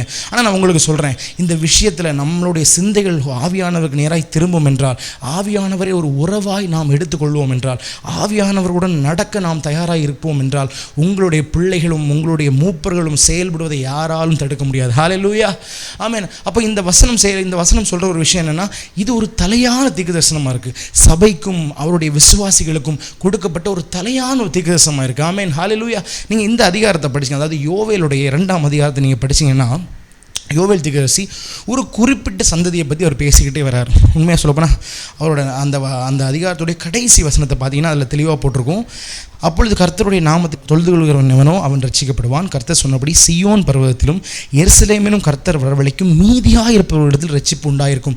அப்போ இந்த மீதியாக இருப்பவர்கள்ன்ற வார்த்தையை வந்து திரும்ப திரும்ப இந்த வசனங்கள் எல்லாம் வெளிப்படுத்திக்கிட்டே இருக்கும். அந்த வசனத்தில் குறிப்பிடப்பட்டாலும் குறிப்பிடப்படலைனாலும் இந்த வசனங்கள் இந்த விஷயத்தை திரும்ப திரும்ப சொல்லிட்டு இருக்கும், மீதியாக இருப்பவர்கள். அப்போ நீங்கள் நல்லா புரிஞ்சுக்கணும், மீதியாக இருப்பவர்கள் யார்? இங்கிலீஷில் இதை ரெமினன்ஸ் அப்படின்னு சொல்லுவாங்க. ரெமினன்ஸ், ரிமைனிங், அதாவது மீதி இருப்பவைகள் அப்படின்னு சொல்லுவாங்க. இந்த ரெமினன்ஸ் யார்? அப்போ இந்த ரெமினன்ஸுக்கும் இந்த வசனத்துக்கும் என்ன தொடர்பு?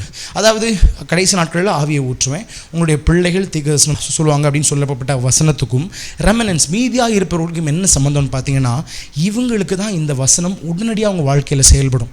நான் அப்படி சொல்லும்போது நீங்கள் உங்கள் வாழ்க்கையில் செயல்படலைன்னா அது நீங்கள் அந்த கூட்டத்தில் இல்லைன்னு அர்த்தம் கிடையாது. உங்களால் இப்போ கூட உங்கள் பிள்ளைகளை தீர்க்கதரிசனம் சொல்கிற பிள்ளைகளாக மாற்ற முடியும். உங்களுடைய வாலிபர்களையும் உங்களுடைய மூப்பர்களையும் அதுக்கு நேராக உங்களால் திசை திருப்ப முடியும். ஏன்னா நீங்கள் எல்லாருமே அழைக்கப்பட்ட ஜனமாக இருக்கிறீங்க. அப்போ நமக்கு எல்லாமே தெரியும், மீதியாக இருப்பவர்கள் நேராய் திருப்பப்பட்ட ஒரு தீர்க்கதரிசனம் என்ன? உங்களுடைய பிள்ளைகள் தீர்க்கதரிசனம் சொல்வார்கள். உங்களுடைய வாலிபர்களை குறித்தும் உங்களுடைய மூப்பர்களை குறித்தும் வசனம் சொல்கிறது. அதாவது யோவேல் 2ஆம் அதிகாரம் 28வது வசனம். அப்போ இந்த விஷயம் நமக்கு தெரியும், மீதியாக இருப்பவர்களுக்கு கொடுக்கப்பட்ட ஒரு சுதந்திரமாக இருக்குது. இந்த விஷயம் செயல்படப்படுது, இது மீதியாக இருக்கிற எல்லா ஜனத்திற்கும் செயல்படப்படுது நமக்கு தெரியும். அப்போ இந்த மீதியாக இருப்பவர்கள் யார்? இவர்களை குறித்து பைபிள் என்ன சொல்லுது? அதாவது நீங்கள் பார்த்தீங்கன்னா பவுல் வந்து ரோமருக்கு எழுதும் பொழுது நிறைய விஷயங்கள் இதை பற்றி அவர் குறிப்பிட்றார். அவர் சொல்கிற காரியங்களை பார்த்தா மீதியாக இருப்பவர்கள் யார் அப்படின்றது ஒரு தெளிவான சிந்தை உங்களுக்கும் எனக்கும் எல்லாருக்குமே வரும். அதாவது நான் உங்களுடைய சிந்தைகளை ரோமர் 11ஆவது அதிகாரத்துக்கு நேராக திருப்புறேன். அதோட 5வது வசனம் சொல்லுது, அப்படி போல இக்காலத்திலேயும் கிருபையினாலே உண்டாகும் தெரிந்து கொள்ளுதலின்படி ஒரு பங்கு மீதியாக இருக்கிறது. அதாவது என்னது? ஒரு பங்கு மீதியாக இருக்கிறது. பவுல் சொல்கிறாரு, பவுல் இந்த வசனத்தை ரோமாபுரியருக்கு எழுதும் பொழுது ஆண்டவர் எலியாவுக்காக எத்தனை தீர்க்கதரிசிகளை மீதம் பண்ணி வச்சிருந்தாருன்றதை குறிப்பிட்டதுக்கு பிறகு சொல்கிறாரு, இப்போ ஒரு பங்கு மீதியாக இருக்கும்.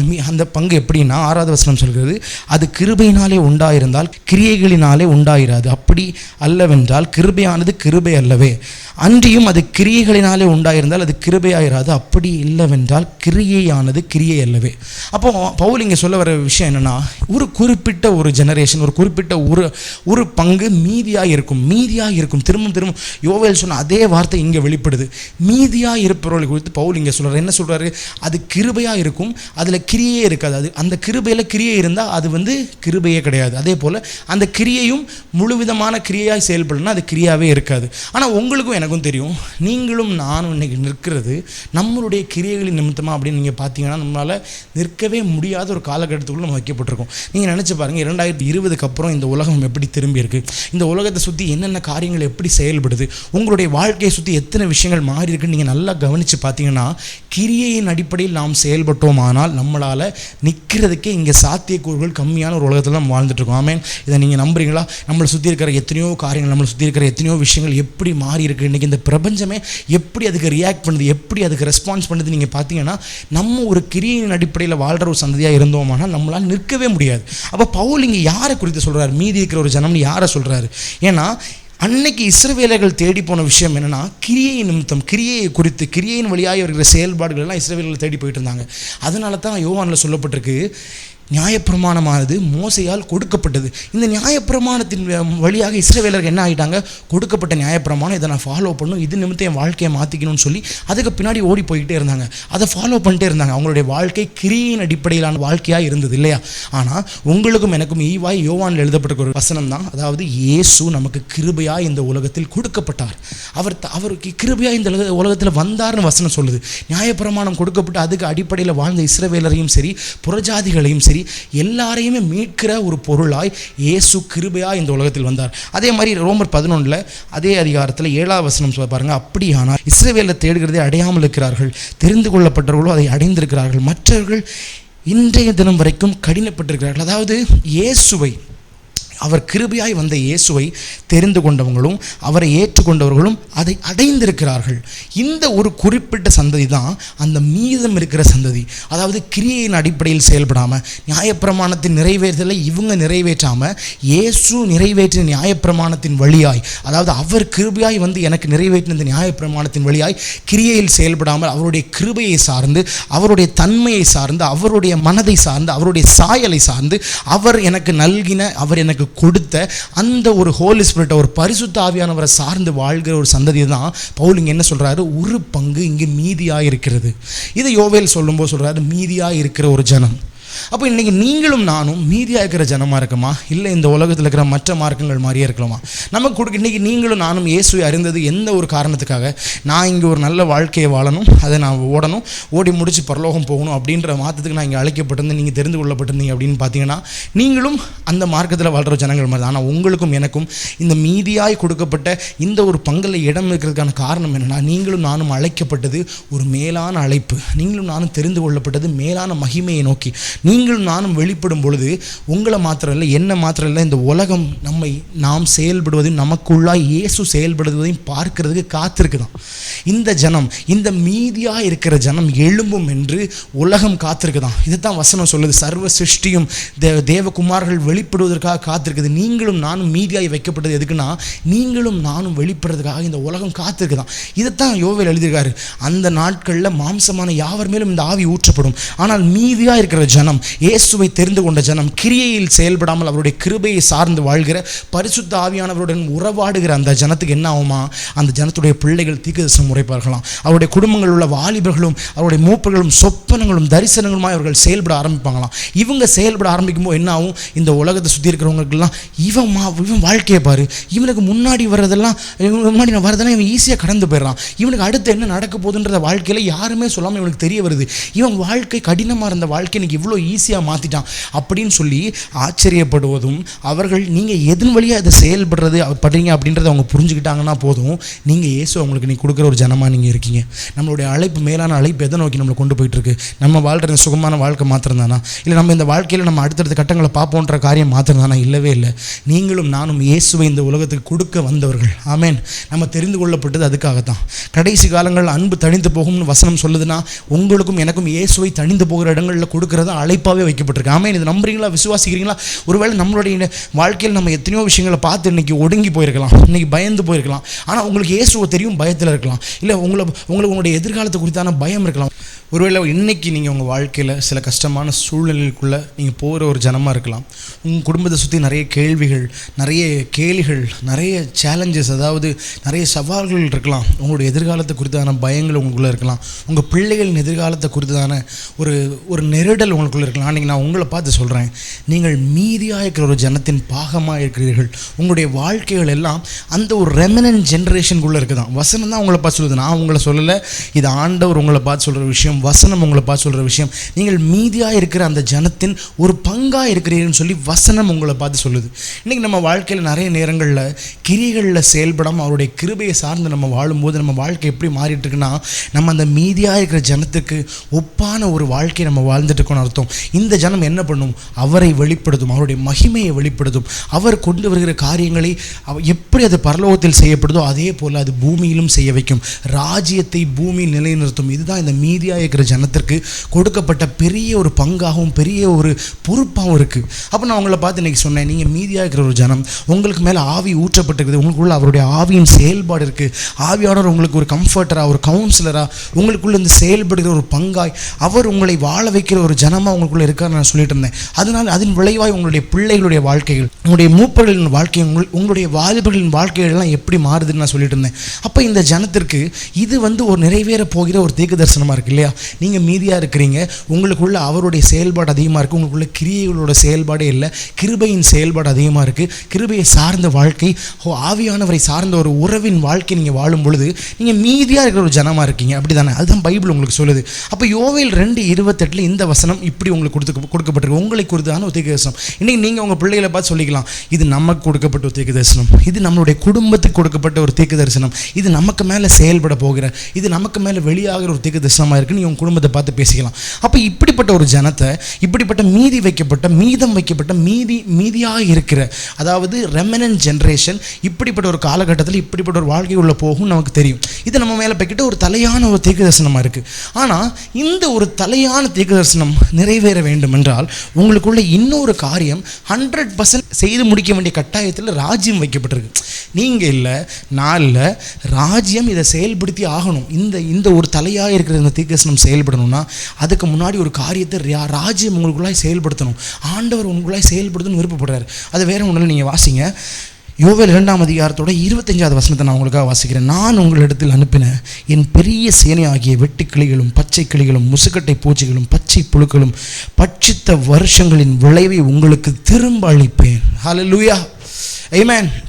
நான் உங்ககிட்ட சொன்னேன் உங்கள் மேலே வைக்கப்பட்ட தலையான தீர்க்க தரிசனம் என்ன அப்படின்னு சொல்லி. அப்போ இந்த தீர்க்க தரிசனம் உங்கள் வாழ்க்கையில் நிறைவேற வேண்டும் என்றால் நீங்கள் ராஜ்யத்தை வெளிப்படுத்துகிற, நீங்கள் அவருடைய மகிமையை வெளிப்படுத்த, அவருடைய கிருபையின் சாயலை வெளிப்படுத்துகிற குடும்பமாக ஒரு ஜனமாக நீங்கள் எழும்பணும்னா அதுக்கு முன்னாடி ஆண்டவர் உங்களை பார்த்து சொல்கிற விஷயம், அவர் உங்கள் வாழ்க்கையில் நடப்பிக்க வேண்டிய விஷயம் என்னென்னா, அவர் எல்லா இந்த பச்சை கிளிகளும் வெட்டுக்கிளிகளும் முசுக்கட்டை பூச்சிகளும் பச்சை புழுக்களும் பட்சித்த வருஷத்தின் பலனை எல்லாம் அவர் உங்களுக்கு திரும்ப அளிக்கணுமா. இது இங்கிலீஷில் ரெஸ்டோரேஷன் அப்படின்னு சொல்லுவாங்க. அதாவது ரெஸ்ட் ப்ளஸ் ஒரேஷன். இந்த ரெஸ்டோரேஷன் நடக்குமானால் உங்கள் வாழ்க்கையில் இருக்கிற அந்த ஒரு மேலான தீர்க்கதரிசனமானது, அந்த மேலான காரியமானது உங்கள் வாழ்க்கையில் சம்பவிக்கிறது ரொம்ப லகுவாக நடக்குமா. ஏன் நான் இப்படி சொல்கிறேன்? ஏன் ஒரு ரெஸ்டோரேஷன் இல்லாமல் என்னால் அந்த வசனத்தை செயல்படுத்த முடியாதா? அந்த வசனத்தின் வழியாக என்னுடைய பிள்ளைகளை தீர்க்கதரிசனம் உரைக்க வைக்க முடியாதா? இல்லை என்னுடைய மூப்பர்களையும் வாலிபர்களையும் அந்த மாதிரி செயல்படுத்திட முடியாதா?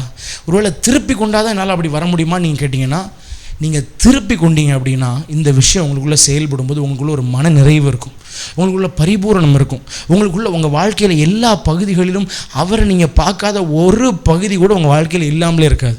நான் இன்றைக்கி உங்களை பார்த்து தீர்க்க தரிசனமாக இந்த வார்த்தையை பேசுகிறேன். மீதமாக இருக்கிற ஜனம், அதாவது அவருக்காய் செயல்பட காத்திருக்கிற ஜனம், அந்த வசனத்தின் விளைவாய் வாழுகிற ஒரு ஜனம் இங்கே இருக்கிறீங்க. இந்த வசனத்தை கேட்டுக்கிட்டு இருக்கீங்கன்னா உங்களை பார்த்து, உங்கள் குடும்பத்தை பார்த்து நான் பேசுகிறேன். நீங்கள் இழந்தவைகளை திருப்பிக் கொள்கிற ஒரு காலம் உங்கள் வாழ்க்கையில் இன்னைக்கு ஆரம்பிக்குது. இந்த வசனத்தை நீங்கள் இன்னைக்கு பிடிக்கும்போது ஆரம்பிக்குது.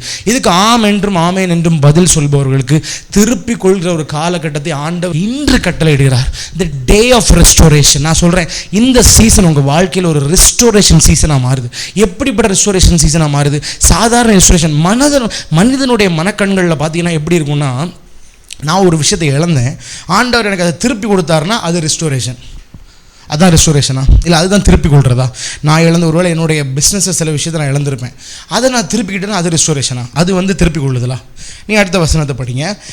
நீங்கள் சம்பூர்ணமாக சாப்பிட்டு திருப்தி அடைந்து உங்களை அதிசயமாய் நடத்தி வந்த உங்கள் தேவனாகிய கர்த்தருடைய நாமத்தை துதிப்பீர்கள்.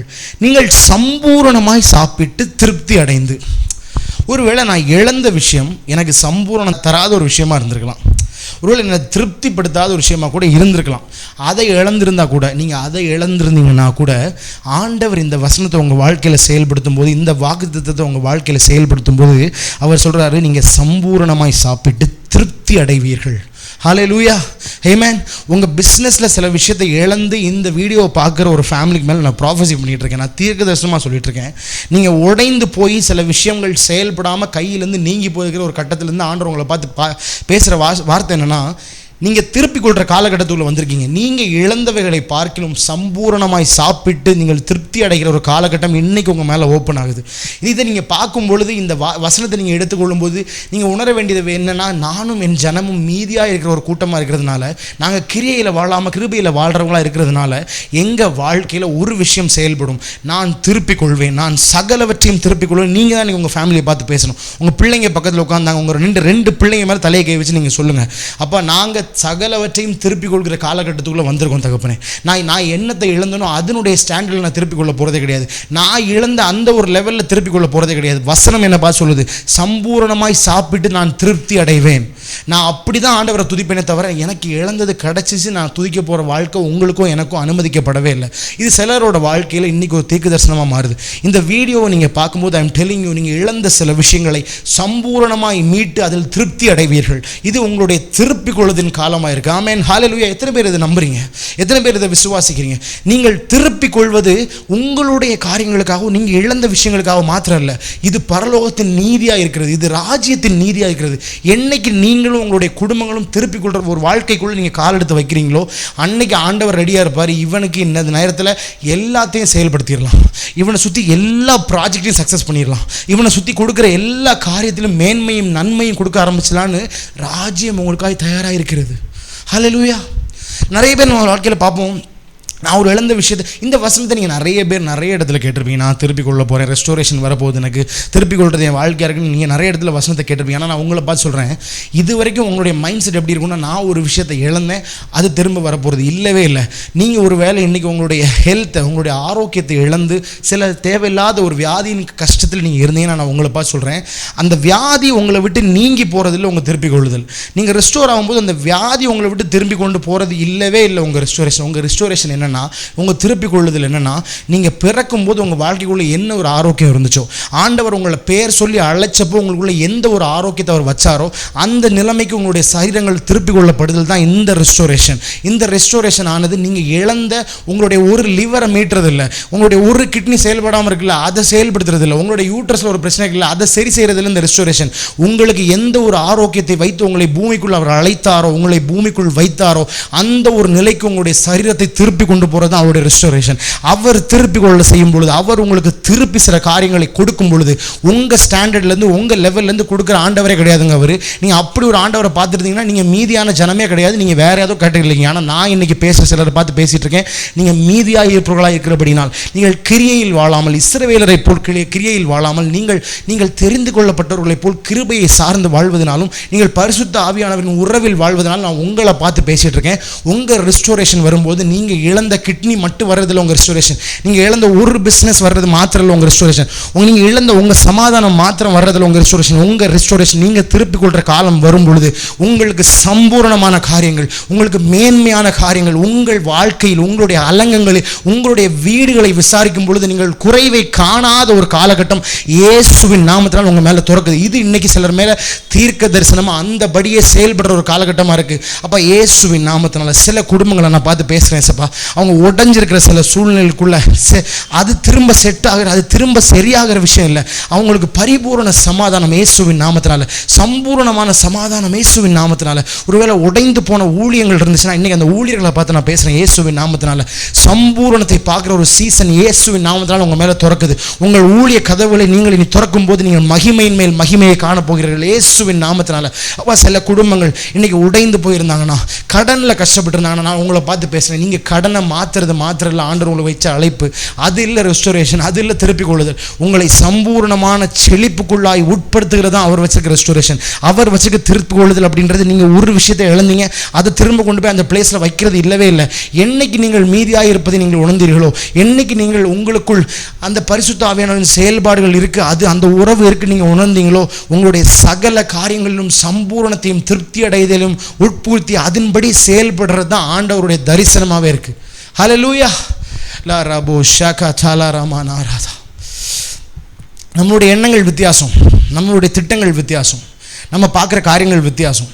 நம்ம ஒரு விஷயம் ஆண்டவர் நம்ம கொடுக்குறாரு அப்படின்னா அதை பார்க்குற ஸ்கேலே வித்தியாசம். ஆனால் நான் உங்களுக்கு சொல்கிறேன், பரலோகம் பார்க்குற ஸ்கேல் அதை விட ரொம்ப வித்தியாசம், ராஜ்யம் பார்க்குற ஸ்கேல் அதை விட ரொம்ப வித்தியாசம். இன்றைக்கி அந்த ஸ்கேல்களுக்குள்ளே உங்களுடைய இருதயத்தின் கண்கள் திறக்குமானால், நீங்கள் மீதியாக இருப்பவர்களை உணர்ந்தது மாத்திரம் இல்லாமல் உங்கள் வாழ்க்கையில் நீங்கள் எல்லாத்தையும் சரி கட்டுவீர்கள், எல்லாத்தையும் திருப்பிக் கொள்வீர்கள். லோரா காற்றில் ரெமோ ஷமா ரகத்தினால் இந்த வசனத்தை கேட்கும்போது சிலருக்குள்ளாய் தேவனுடைய ஜீவன் செயல்பட ஆரம்பிக்குது. ஜீவன் நான் சொல்லும்போது உங்களுடைய வியாதிகளை மாத்திரம் நினச்சி பார்க்காதீங்க, உங்களுடைய எல்லா பரிமாணங்களிலும், உங்களுடைய எல்லா தளங்களிலும், எல்லா பகுதிகளிலும் ஜீவன் உட்படுகிறது. ஆமென். ஷோகோலோ ரேமா சலரமாதா. பரிபூர்ணமான ஜீவன், மேனிஃபெஸ்டிங் லைஃப், வெள்ளியரங்கமாகிற ஜீவன் சிலருடைய வாழ்க்கைக்குள்ளே செயல்படுறதை நான் என்னுடைய ஆவியில் உணர்றேன். இந்த வீடியோ உங்களை வந்து என்னைக்கு சேரும் கூட எனக்கு தெரியாது. ஆனால் நான் இன்னைக்கு சிலரை பார்த்து தீர்க்கதரிசனமாக சொல்கிறேன், இந்த வசனத்தை நீங்கள் காதில் கேட்கும்போது உங்கள் வாழ்க்கைக்குள்ளே நீங்கள் திருப்பிக் கொள்றதுக்கு ஏதுவான சில விஷயங்கள், சில ஃபோன் கால், சில இமெயில்ஸ், சிலருக்கு தேவையான சில சத்தங்கள்லாம் உங்கள் காதில் வர்றதை நீங்கள் பார்ப்பீங்க, உங்களுடைய குடும்பங்கள் பார்க்கும் இயேசுவின் நாமத்தினால. லோரா காற்றல் மாறமா. நான் இன்னொரு 5 நிமிஷத்தில் முடிக்க விரும்புகிறேன். ஆனால் உங்கள்கிட்ட திரும்பியை நான் சொன்ன விஷயங்கள் எல்லாம் பிரீஃபாக உங்கள்கிட்ட சொல்லிடுறேன். உங்களுக்கு தலையாய் வைக்கப்பட்ட தரிசனம் உங்கள் வாழ்க்கையில் இன்றைக்கி செயல்பட்டுக்கிட்டு இருக்கு.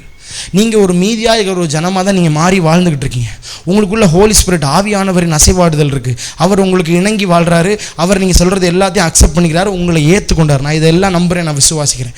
அவர்கிட்ட உங்களுக்கு ஒரு உறவும் இருக்குது. அந்த உறவில் நீங்கள் மேம்பட நான் மீதியான ஜனம், நான் ஒரு தெரிந்து கொள்ளப்பட்ட சந்ததி என்பதில் நீங்கள் தரித்திருக்க நான் சொல்கிறேன், உங்களுடைய வாழ்க்கையில் பல காரியங்களை அவர் திருப்பி கொண்டு வந்து உங்கள் கையில் கொடுத்து உங்களை சம்பூரணமாய் ஆசீர்வதித்து சம்பூரணமாய் உங்களை செழிப்புக்குள்ளாக, சமாதானத்துக்குள்ளாக, ஜீவனுக்குள்ளாக, மீட்புக்குள்ளாக கொண்டு வந்து உங்களை திருப்தி அடைய செய்து அதன் பிறகு அதை கொண்டு இந்த ஜனத்திற்கும் இந்த உலகத்திற்கும் அவர் யார் என்பதையும், ராஜ்யம் என்ன என்பதையும், ராஜ்யத்தின் மூலம் எதை செய்ய முடியும் என்பதையும் அவர் நிரூபித்து காட்டுகிற ஒரு காலகட்டம் இயேசுவின் நாமத்தினால் இன்னைக்கு உங்கள் முன்னாடி திறந்திருக்கு. நான் உங்கள் மேலே ரெஸ்டோரேஷனை ப்ரொஃபட்டிக்கலாக பேசுகிறேன். சில குடும்பங்கள் மேலே ரெஸ்டோரேஷன், திருப்பி கொள்கிற காலகட்டம். உங்களுடைய ஸ்டாண்டர்டில் நான் திரும்ப இந்த வார்த்தையை உங்கள்கிட்ட நான் சொல்கிறேன், உங்களோட ஸ்டாண்டர்டில் உங்கள் கண்களில் பார்க்குற ஒரு 10 சென்ட் நிலத்தை இழந்துட்டேன் அப்படின்னா அந்த 10 சென்ட் மாத்திரை திருப்பி வர்றது உங்கள் ஸ்டாண்டர்டு. ஆனால் நீங்கள் ராஜ்யத்தை வெளிப்படுத்துகிற ஒரு மீதியான ஜனமாக நீங்கள் உங்களை மாற்றிக்கிட்டீங்கன்னா உங்கள் கையில் 1 ஏக்கரை கொண்டு வந்து கொடுத்து அதில் நீ செயல்படுன்னு சொல்லி தர்றதுக்கு ஆண்டவருக்கு 2 நிமிஷம் ஆகாது. வியாதியில் கஷ்டப்படுற சிலருக்கு வந்து நான்லாம் மீதியான ஜனமா அப்படின்னு இருந்தீங்கன்னா நீங்கள் இன்றைக்கி உங்களோட லெவலில் உங்கள் ஸ்டாண்டர்ட், ஏன்னா அவர் உங்களை பேர் சொல்லி அழைச்சிருக்காருங்க. அவர் நீ என்னுடையவன் சொல்லிக்காரு இல்லையா? உங்களை பேர் சொல்லி அழைத்த தேவன் நீ என்னுடையன்னு சொன்னவருக்கு உங்களை அந்த மீதியான ஜனமாக பார்க்க தெரியாது நீங்கள் நினைக்கிறீங்களா? உங்கள் வியாதி அவருக்கு ஒரு விஷயமே கிடையாது. உங்களுடைய கடன் அவருக்கு ஒரு விஷயமே கிடையாது. நீங்கள் தான் அவருக்கு தேவையாகவே இருக்கீங்க. அவருக்கு எந்த அளவுக்கு அவருடைய வல்லமை அதிகமாக தேவைப்படுதோ, அவருக்கு எந்த அளவுக்கு அவருடைய காரியங்கள் இதில் செயல்படுறதுக்கு தேவைப்படுதோ, அதை விட நீங்கள் அவருக்கு தேவையாக இருக்கீங்க. நீங்கள் அவருடையவள்னு நீங்கள் புரிஞ்சுக்கிறது அவருக்கு ரொம்ப அவசியமாக இருக்குது. அந்த புரிதல் நம்ம வாழ்க்கைக்குள்ளே வருமானால் நம்மளுடைய வியாதிகள் அது இருக்கிற திசை தெரியாமல் அது காணாமல் போயிடும். பரிபூர்ணமான ஜீவன் நம்ம வாழ்க்கையில் அது நிலைப்பட ஆரம்பிச்சிடும். நம்முடைய கடன்கள் அது வந்த வழியில் எங்கேயோ போயிடும். ஏன்னா வசனம் சொல்லுது, நீதிமான் ஒரு வாட்டி விழுந்தாலும் 7 முறை அவன் எந்திப்பானான். ஒரு விஷயத்தை இழந்தால் அவனுக்கு 7 முறை கொடுக்கப்படுமா? நீங்கள் ஜீவ விருட்சங்களாக இருக்கீங்க. வசனம் உங்களை பார்த்து பேசுது. நீங்கள் நீதிமானா, நீங்கள் ஜீவ விருட்சமாக இருக்கீங்க. உங்கள் விருட்சம் இன்றைக்கி ஒரு வேளை பழங்கள் இல்லாமல் கனிகள் இல்லாமல் காணப்படலாம். ஆனால் நான் தீர்க்கதரிசனமாக உங்கள் வாழ்க்கையை பார்த்து பேசுகிறேன். உங்களுடைய திருப்பிக் கொள்ளுதலின் காலம் வரும் பொழுது உங்களுக்கு ஆவியின் கனிகள் மாத்திரமல்லாமல் உங்களை சுற்றி சம்பத்தும், உங்களை சுற்றி சுகமும், உங்களை சுற்றி சமாதானமும், உங்களை சுற்றி ஜீவனும் உங்களுடைய அடையாளங்களாய் மாறும். அப்போ இயேசுவின் நாமத்தினால் இதை பார்த்துருக்க எல்லா ஃபேமிலியும் நான் பிளஸ் பண்ணுறேன் தகப்பனே. பரிபூர்ணமாய் திருப்பிக் கொள்கிற ஒரு காலம், சம்பூரணத்தை சுகந்தரிக்கிற ஒரு காலம், திருப்தி அடைகிற ஒரு காலம், இவர்களுக்குள்ளாய் செயல்படுவதற்காக நன்றி இயேசுப்பா. லாபோரா ஷகாட்டா மலரமா ரீகால ராமோ ஷகல ரமலரமானம். இந்த 26வது வசனத்தோட கடைசி லைனை நீங்கள் படிச்சீங்கன்னா அது சொல்லி வந்திருக்கு, உங்கள் தேவனாய் கர்த்தருடைய நாமத்தை துதிப்பீர்கள், என் ஜனங்கள் ஒருபோதும் வெட்கப்பட்டு போவதில்லை. லாபோரோ ஷக, என் ஜனம். மீதியாக இருப்பவர்களை ஆண்டவர் கூப்பிடுறது ஒரே ஒரு டேர்மில் தான், என் ஜனம். வசனம் எத்தனையோ எடுத்து சொல்லியிருக்கு, பெயர் சொல்லி அழைத்தேன், நீ என்னுடையவன், நீ என் ஜனம் அப்படின்னு அவர் கூப்பிடுற ஒரு லெவலுக்கு, அந்த ஒரு அடையாளத்துக்கு உங்கள் வாழ்க்கை வந்துருச்சுன்னா நீங்கள் வெட்கப்பட்டு போகிறதுக்கு எந்த விதமான சாத்தியக்கூறே கிடையாது உங்கள் வாழ்க்கையில். சிலருக்கு முன்பாக நீங்கள் இழந்த காரியங்கள் உங்களை வெட்கப்படுத்தியிருக்கலாம். சிலருக்கு முன்பாக நீங்கள் கடந்து வந்த சில பாதைகள் உங்களை வெட்கப்படுத்தியிருக்கலாம். உங்களை நிறைய இடத்துல தலைகுனிய வச்சுருக்கலாம். ஆனால் நான் ஒன்று சொல்கிறேன், நீங்கள் மீதியாக இருப்பவர்கள், நீங்கள் ஆவியில் கலிகூறுகிறவர்கள் என்பதை நீங்கள் உணர்ந்தீர்களானால், உங்களுக்குள் சகலமும் திருப்பி கொள்ளப்படுகிற ஒரு காலகட்டம் துறக்குமானால், நீங்கள் ஒருபோதும் வெட்கப்பட்டு போவதில்லை என்பதுதான் அவங்க மேலே வைக்கப்பட்ட பெரிய தீர்க்க தரிசனமே. இன்றைக்கி இதை பார்க்குற சில ஃபேமிலிஸ் மேலே நான் இதையும் ப்ரொஃபட்டிக்கலாக டிக்ளேர் பண்ணுறேன், நீங்கள் வெட்கப்பட்டு போவதில்லை. ஏனென்றால் நீங்கள் அவருடைய ஜனமாக இருக்கிறீர்கள். நீங்கள் எல்லாம் அவருக்காக அழைக்கப்பட்டவர்கள். தெரிந்து கொள்ளப்பட்டது அவருடைய நீதிக்காக, அவருடைய கிருபைக்காக, அவருடைய மகிமைக்காக, அவருடைய ராஜ்யத்திற்காக. லோரா ஷாக்கா டாமல ரபியான் துனாரதா. வசனம் சொல்கிறது போல நீங்கள் எல்லாம் அவருடையவர்கள். அவருடைய ஜனங்கள் வெட்கப்பட்டு போவதே இல்லை. அப்போ இதை பார்க்குற எல்லா ஃபேமிலிஸையும் நான் ப்ளெஸ் பண்ணுறேன் ஏசப்பா. அவங்களுக்குள்ள ஒரு ரெஸ்டோரேஷன் பீரியட் இன்றைக்கி ஆரம்பிக்கட்டும். அப்போ இந்த ரெஸ்டோரேஷன் பீரியட் ஆனது கிரியையின் வடிவில் அல்ல, அப்போ எந்த விதமான கிரியையின் வடிவில் அல்ல, கிருபையின் வழியாக வருகிற ஒரு ரெஸ்டோரேஷன் சீசனை இயேசுவின் நாமத்தினால் நான் கட்டளையிடுறேன். லோரா கா ஷாபாலராமா, நீங்கள் இருந்த ஃபாஸ்டிங், நீங்கள் இப்போ ஜெபிச்ச ஜெபம், நீங்கள் வாசித்த பைபிள், இது எதுவுமே தப்பு கிடையாது. ஆனால் உங்களுடைய சிந்தைகளில் ஒரு விஷயம் மாறணும். நான் அவனுடையவன், நான் என்னுடைய திட்டங்களையும் என்னுடைய பிளான்ஸ் அவர்கிட்ட கொண்டு போய் வைக்கிறதில்லை என்னுடைய ஜெபம். என் உபவாசம் நான் என் பிளானை கொண்டு போய் அவர்களுக்குள்ள உட்படுத்துறதில்லை என்னுடைய உபவாசம். அவருடைய திட்டம் என்னுடைய வாழ்க்கையில் செயல்படுறதுக்கு என்ன நான் விட்டு கொடுக்குறதா என்னுடைய உபவாசமும் என்னுடைய ஜெபமும் என்னுடைய பைபிள் வாசித்தலும். அப்போ அப்படிப்பட்ட ஒரு சீசன் இந்த குடும்பங்கள் மேலே திறக்கட்டும்.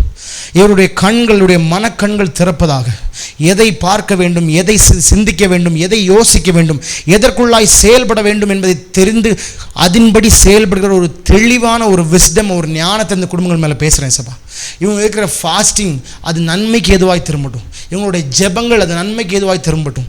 கிரியையின் வடிவில் அல்ல, கிருபையை வெளிப்படுத்துவதாக இயேசுவின் நாமத்தினால். அப்போ இந்த குடும்பங்கள் ஒரு திருப்பிக் கொள்வதின் காலகட்டத்துக்குள் கால் எடுத்து வைத்துக்கிறதுக்காக நன்றி இயேசப்பா. நான் இந்த ஊழியத்தை ப்ளஸ் பண்ணுறேன் தகப்பனே. அப்போ அந்த திறப்பின் சேனை ஊழியங்களும் பாஸ்டரோட ஃபேமிலியும் எல்லார் மேலேயும் திருப்பிக் கொள்கிற ஒரு காலகட்டத்தை நான் இந்த நேரத்தில் ப்ரொஃபெட்டிக்கலாக ப்ரொக்ளைம் பண்ணுறேன் தகப்பனே. நான் தீர்க்க தரிசனமாக அறிவிக்கிறேன் இயேசுவின் நாமத்தினால. இழந்த எல்லாவற்றை காட்டிலும் உம்முடைய ஸ்டாண்டர்டில், உங்கள் ஸ்டாண்டர்டில் திருப்பிக் கொள்கிற ஒரு காலகட்டம் அவங்க ஊழியத்துக்குள்ளே பிரவேசிக்கட்டும் இயேசுவின் நாமத்தினால. அப்போ இங்கே இருக்கிற வருகிற ஒவ்வொரு குடும்பங்களும், இதை பார்க்கிற ஒவ்வொரு ஜனமும் உம்முடைய ஜனமாக இருப்பதினால், உம்முடைய ஐடென்டிட்டி, உங்களுடைய அடையாளத்தில் அவங்க வாழ்கிறதுனால அவர்கள் மீதியாக இருப்பவர்கள் என்பதை அவர்கள் தெரிந்து கொண்டதின் விளைவாய் அவர்கள் சகலவற்றையும் திருப்பிக் கொள்ளட்டும். எல்லா தீமையான காரியங்கள் எங்கள் வாழ்க்கையை பட்சித்த வருஷத்தின் பலனை நாங்கள் திருப்பிக் கொள்கிற ஒரு காலகட்டம் எங்களுடைய வாழ்க்கையில் திறந்திருப்பதற்காக நன்றி இயேசப்பா. நாங்கள் எழுந்தவைகள் மாத்திரமல்ல, எங்களுக்காய் ராஜ்யம் எதை எதை தீர்மானித்ததோ, எங்களுக்காய் ராஜ்யம் எதை எதை வடிவமைத்ததோ அது எல்லாம் எங்களுடைய வாழ்க்கைக்குள் செயல்படுற ஒரு காலகட்டம் எங்கள் வாழ்க்கை மேலே வைக்கப்பட்டிருக்காக நன்றி இயேசப்பா.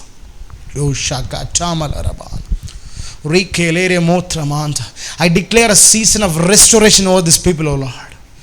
திருப்பிக் கொள்ளுதலின் காலகட்டம் திறந்திருப்பதற்காக நன்றி. ஜனம் வெட்கப்பட்டு போவதே இல்லை. இதை பார்க்கிற ஜனம் அப்பா, இன்று இந்த வசனம் அவங்க வாழ்க்கையில் செயல்பட துவங்குமானால் அவர்கள் வெட்கத்தை இனி அவங்க வாழ்க்கையில் பார்க்க போகிறதே இல்லை. அப்போ அவங்க சமாதானத்தை மாத்திரதான் அவங்க வாழ்க்கையில் பார்க்க போகிறாங்க. தோல்வியை அவங்க பார்க்க போகிறதே இல்லை சப்பா. அவர்கள் செயல்படுகிற தளங்களில் எல்லாம் ஜெயம் பிரவேசிக்கட்டும். அப்போ அவங்களுக்கு இனிமேல் குறைவு இல்லை, நிறைவு அவருடைய வாழ்க்கையில் உண்டாகட்டும். அப்போ அவர்களுக்காய் வானத்தின் பலகணிகளை திறந்து நீர் அவர்களை இடங்கொள்ளாமல் போகும் அளவுக்கு ஆசீர்வதிக்க போவதற்காக நன்றி இயேசப்பா. அது ராஜ்யத்தை மேம்படுத்த போகிறதுக்காக நன்றி. அவருடைய ஒவ்வொரு கையின் பிரயாசம், அவருடைய ஒவ்வொரு ஆசீர்வாதம், அவர்கள் அதிகமாய் செயல்படுகிற ஒவ்வொரு ஆண்டவரின் வழியில் செயல்படுகிற ஒவ்வொரு காரியங்களும் ராஜ்யத்தை மேம்படுத்தட்டும், ராஜ்யத்தை கட்டட்டும் இயேசுவின் நாமத்தினால. அப்போ எங்களுடைய ஜனம், எங்களுடைய பிள்ளைகள் தீர்க்கதரிசனம் உரைப்பார்கள், எங்களுடைய வாலிபர்கள் சொப்பனமும் எங்களுடைய மூப்பர்கள் தரிசனமும் காண்பார்கள் என்பது எங்களுக்கு நேராக வைக்கப்பட்ட ஒரு மேலான தீர்க்கதரிசனம் என்றால், அதன்படி ராஜ்யத்தை வெளிப்படுத்துவது எங்களுடைய கடமையாக இருக்குமா என்றால் அதன்படி எங்களுடைய வாழ்க்கை அதுக்கு நேராக திருப்பப்படட்டும் இயேசுவின் நாமத்தினால. அப்போ இந்த பிள்ளைகளை இனி விசாரிக்கும் பொழுது இவர்களை யார் விசாரித்தாலும் இவர்களுக்குள்ளாய் குறைவை காண போகிறதே இல்லை சப். குறைவு என்பதனுடைய எல்லைகளில் எந்த பகுதிகளிலும் தென்பட போகிறதே இல்லை. நான் இவர்கள் மேலே சகலத்தையும் திருப்பிக் கொள்கிற ஒரு காலகட்டத்தை இன்றைக்கே ப்ரொக்ளைம் பண்ணுறேன் சப்பா, அறிவிக்கிறேன் இயேசுவின் நாமத்தினால். மீதியாக இருக்கிற இந்த ஜனம் உம்முடைய remnants, the people of remnant, the remnant generation, அப்போ let them see the goodness, உம்முடைய நன்மைகளை அவர்கள் அனுபவிக்கட்டும் இயேசுவின் நாமத்தினால். அப்போ இந்த வசனம் அவங்கள வாழ்க்கையை மாற்றட்டும் சப்பா, அவங்களுடைய கண்ணோட்டத்தை மாற்றட்டும். அவங்க எதை பார்க்கணுன்றதை அவங்க வாழ்க்கையில் அவங்களுக்கு தெளிவுபடுத்தி கொடுக்கட்டும் இயேசுவின் நாமத்தினால. இயேசுவை எப்படி நான் பார்க்கணும், ஆவியானவர் எனக்கு யார், பிதா எனக்கு யாராக இருக்காருன்ற தெரிஞ்சுக்கிற எல்லா விதமான மனக்கண்களும் அவர்களுக்குள்ளாய் திறந்திருக்கட்டும் இயேசுவின் நாமத்தினால. அப்போ இந்த ஒரு ட்ரினிட்டி, இந்த ஒரு திருத்துவ உறவுக்குள்ளாய் அவர்கள் திளைக்கட்டும் உம்முடைய அன்பினால். லீபோரோ காட்டாலரமா ஷதரமா. அப்போ இந்த ஒரு ஊழியம், இந்த ஒரு ஆன்லைன், இந்த ஒரு மீட்டிங் அவர்களுக்கு ஒரு ஆசீர்வாதமான ஒரு மீட்டிங்காக மாறட்டும் தகப்பனே. அவர்கள் பார்க்குற எல்லைகள் எல்லாம் உம்முடைய கரம் அவர்களுக்காய் பிரவேசிப்பதற்காக நன்றி இயேசப்பா. நீ அவர்களுக்காய் செயல்படுவதற்காக நன்றி இயேசப்பா. நீ உம்முடைய எல்லா விதமான நன்மைகளையும் உம்முடைய ஜனத்திற்கு நீர் கொடுப்பதற்காக நன்றி. அப்போ நான் அவங்கள பிளஸ் பண்ணுறேன். அவங்க வாழ்க்கையின் மேல் நன்மைகளை பேசுகிறேன், கிருபைகளை பேசுகிறேன், ஜீவனை பேசுகிறேன், செழிப்பை பேசுகிறேன், சமாதானத்தை பேசுகிறேன். உடைந்த குடும்பங்கள் இதை பார்க்குமானால் அந்த குடும்பங்களுக்குள் சமாதானம் பிரவேசிக்கட்டும் இயேசுவின் நாமத்தினால. டிவோர்ஸோட விளிம்பில் இருக்க யாராவது ஒருத்தங்க நீங்கள் இந்த மெசேஜை பார்க்குறீங்க அப்படின்னா ஆண்டவர் உங்ககிட்ட என்ன சொல்கிறாரு, உங்கள் வாழ்க்கையில் எந்த ஒரு முறிவையும் கட்டளையிடுவது ராஜ்யத்துக்கான செயல்பாடே கிடையாது. உங்களை ஆண்டவர் திருப்பிக்குள்ளே செய்ய போகிற ஒரு சீசன் உங்கள் வாழ்க்கைக்குள்ளே பிரவேசிச்சிருக்கு. சில காரியங்கள் உங்களுக்காக செயல்பட்டு சிலர் உங்களுக்கு திரும்பியும் கொண்டு வந்து கனெக்ட் பண்ணுற காலம் உங்கள் வாழ்க்கையில் ஓப்பன் ஆகுது இயேசுவின் நாமத்தினால. கடனில் இருக்க சிலரை பார்த்து தீர்க்கதரிசனமாக சொல்கிறேன், உங்கள் கடனை மாற்றுறதில்லை ஆண்டவருடைய பிளான், அதுக்கு மாத்திரம் ஜெபிக்கிறதில்லை உங்களுடைய பிளானாக இருக்குது. அவருக்கான ராஜ்யத்துக்காக நீங்கள் உங்கள் வாழ்க்கையை உட்படுத்தி கொடுத்துட்டீங்கன்னா உங்களுக்கு நேராக ஒரு திரளான சம்பத்து திறக்க தயாராக இருக்கிறது. இதை பார்க்குற ஊழியக்காரங்க யாராக இருந்தீங்கன்னா உங்கள் மேலே நான் பேசுகிறேன். உங்கள் ஊழியம் இன்றைக்கி உடைந்து ஒன்றும் இல்லாமல் இருக்கலாம், உங்கள் வாழ்க்கை கேள்விக்குறியாக இருக்கலாம். ஆனால் நீங்கள் திருப்பி கொள்ளும்போது நீங்கள் அந்த ஒரு இடத்திற்கு, அந்த ஒரு நகரத்துக்கு தலையாய் மாறுகிற ஒரு காலகட்டம் இயேசுவின் நாமத்தினால் அது செயல்பட போவதுக்காக நன்றி.